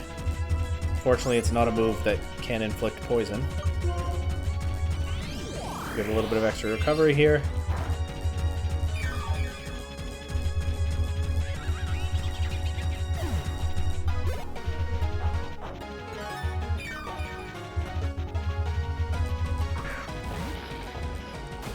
And sure enough, Conkeldurr is now his ace. It was Manchow earlier. His ace changed to his Conkeldurr. Caitlin's ace changed to her brand new Metagross. Definitely a significant Elite Four glow up here. But at least for this team, Chantel was still the toughest one. I guess her having a Chandelure has a lot to do with that, given how I beat the other three. There's no strongest Pokemon or single best combination, no guarantee of winning, something about growing and improving, acquiring great strength. Honestly, speaking a little bit like Wolf Glick here. The strength shown by you and your Pokemon has deeply impressed me. Please continue to the next room to face the strongest trainer of the Unova region. And his dialogue doesn't change. Maybe because we're on his last Elite Four member dialogue, right? Like every one of them, because you can battle them in any order, all of them will have some kind of go face the champion dialogue. I guess we didn't test that in this playthrough because I fought them in the same order both times, but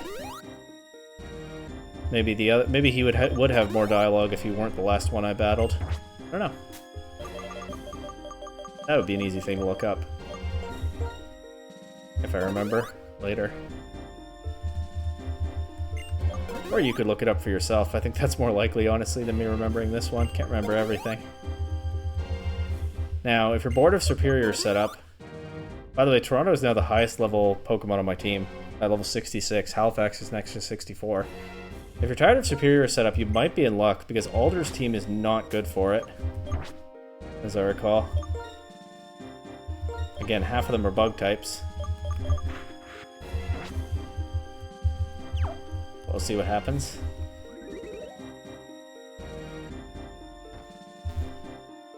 Here we go.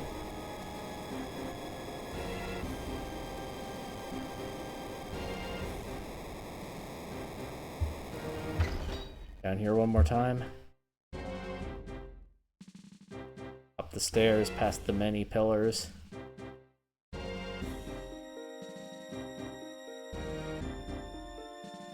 Team Plasma's castle, still nowhere to be seen.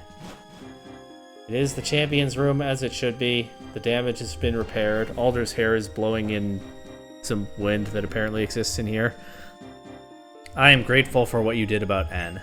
I don't know what he's thinking now, but I'm sure he realizes that different people in Pokemon have their own paths to follow. Say now, how about a match with the strongest trainer in the Unova region? The good news is, they had Alder lead with Excelgor because they knew that Superior is broken and they had to do something about it in the champion fight. We can only assume. But that opens up other weaknesses. Excelgor has bad matchups too. Like this one.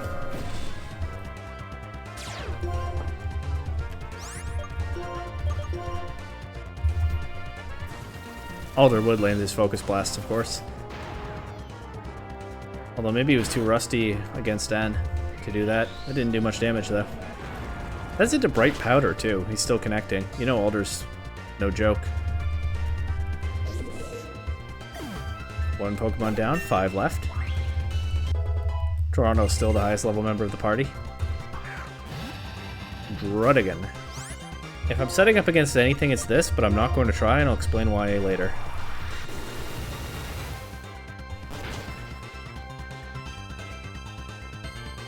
That almost KO'd. Not quite. Uh-oh.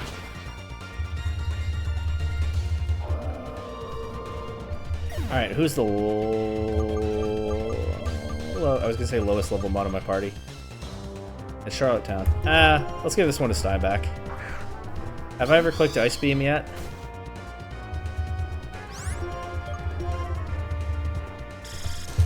Yeah, Druddigan's pretty slow.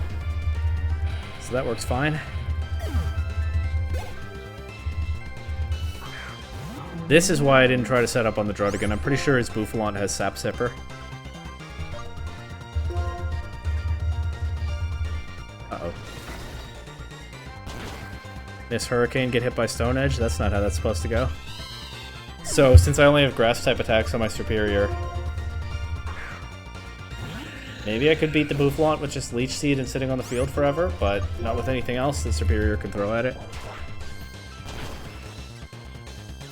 They really built Alder's team to counter Superior because they knew what an awesome starter it is, huh? They didn't want it to be too broken. Anyway, there goes Bouffalant. But then the rest of his team is all strong against Grass. He's got 3 Pokemon left, and every one of them is. Uh-oh. Kinda hoping he'd save this for last. I don't have any Rock-type damage. I guess this is a reasonable matchup, though. The White Dragon of Truth. Now, he's lowering his own special attack here, but I believe he does have Quiver Dance.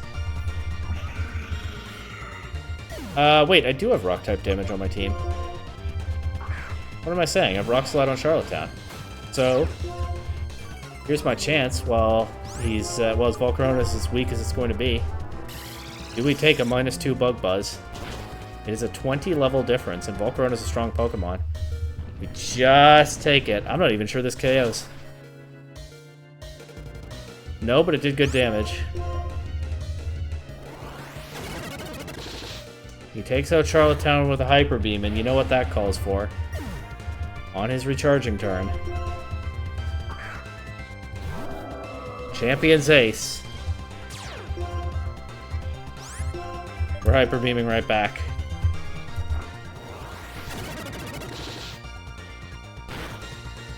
Let's go. And the rest of this should be pretty easy with my Reshiram on the field.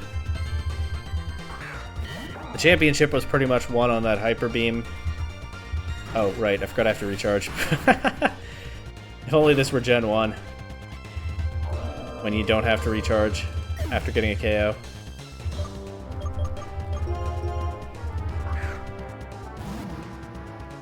Well, a quick revive, and I stand by what I said. The rest of this is a formality. They could take us to the Hall of Fame right now.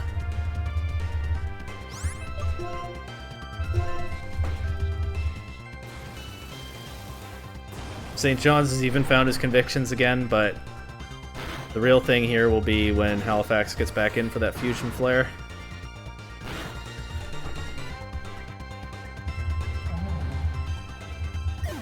Good job, St. John's. You deserve a good rest. 2 Pokemon left against 2 Pokemon of his. I have my starter and my heroic partner legendary.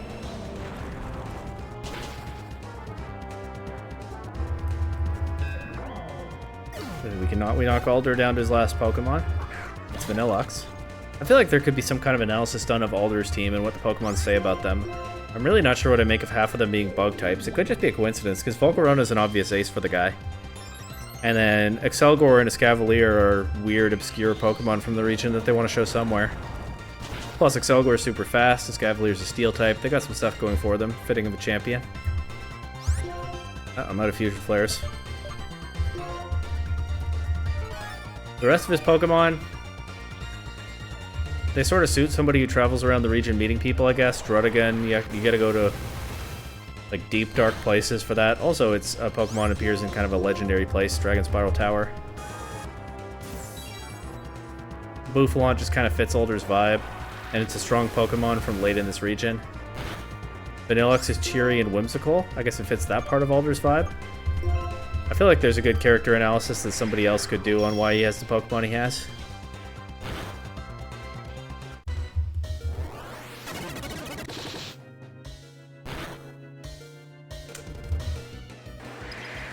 Uh-oh, the light screen. I could probably just outspeed and KO with Leaf Blade, but I'm not going to bet the whole league run on that when I have so many revives in my bag still. So Toronto, I do believe you could just win this right here, right now, but I'm not going to make you prove it.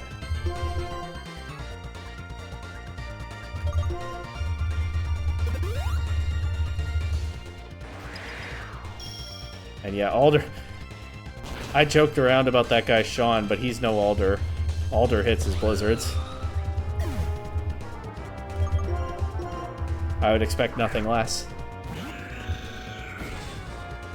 Wasn't enough to beat Zekrom, but still, this guy's no joke. Champion Sean is one thing, but Alder is the real deal. And in the end, it's Red Deer who's going to put me in the Hall of Fame. I think. Unless this KOs. Or it's fine if it freezes. Alright, spoke too soon once again. It's gotta be nearly or actually out of blizzards by now, though, right?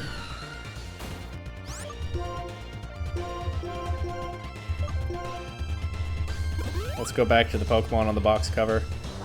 Now we dodge a blizzard. Alder's convictions are strong, but Toronto the Superior is just on another level.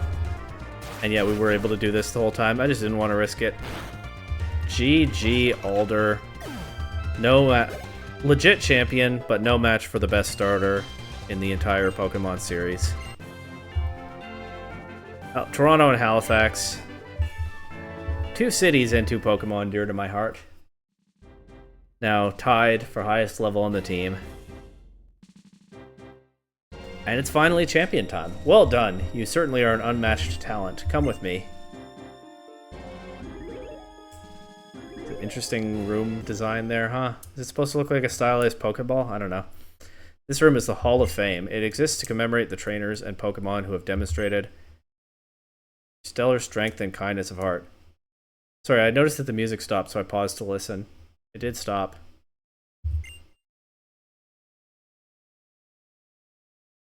All is quiet in the Hall of Fame, a place not visited often. Well now, Black. With your skill and persistence, you have earned your place in this Hall of Fame. Your name, the account of your journey, and the history of your battles will all be recorded here. I hope that all of this becomes a support to you and helps you grow stronger. Now, trainer, you and your Pokemon who fought by your side will be recorded in this machine. 6 Pokeballs, a story behind each one. Finally, time for the Hall of Fame. They're appearing on the bottom screen. Oops, that was Reshiram. Superior. Swanna.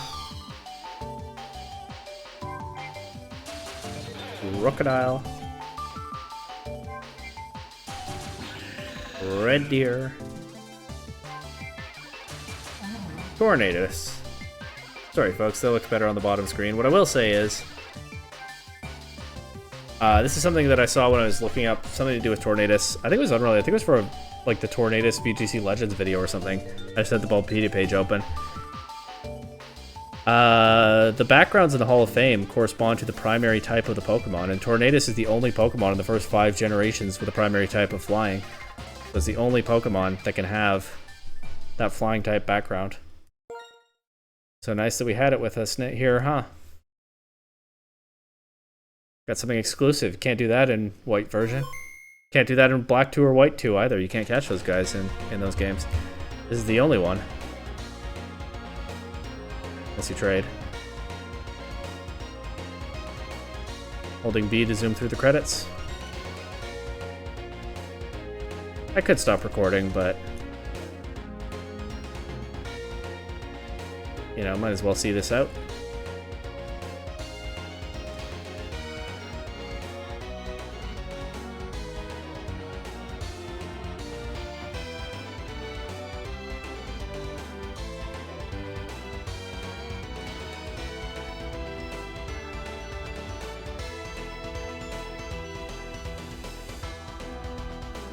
And there it is.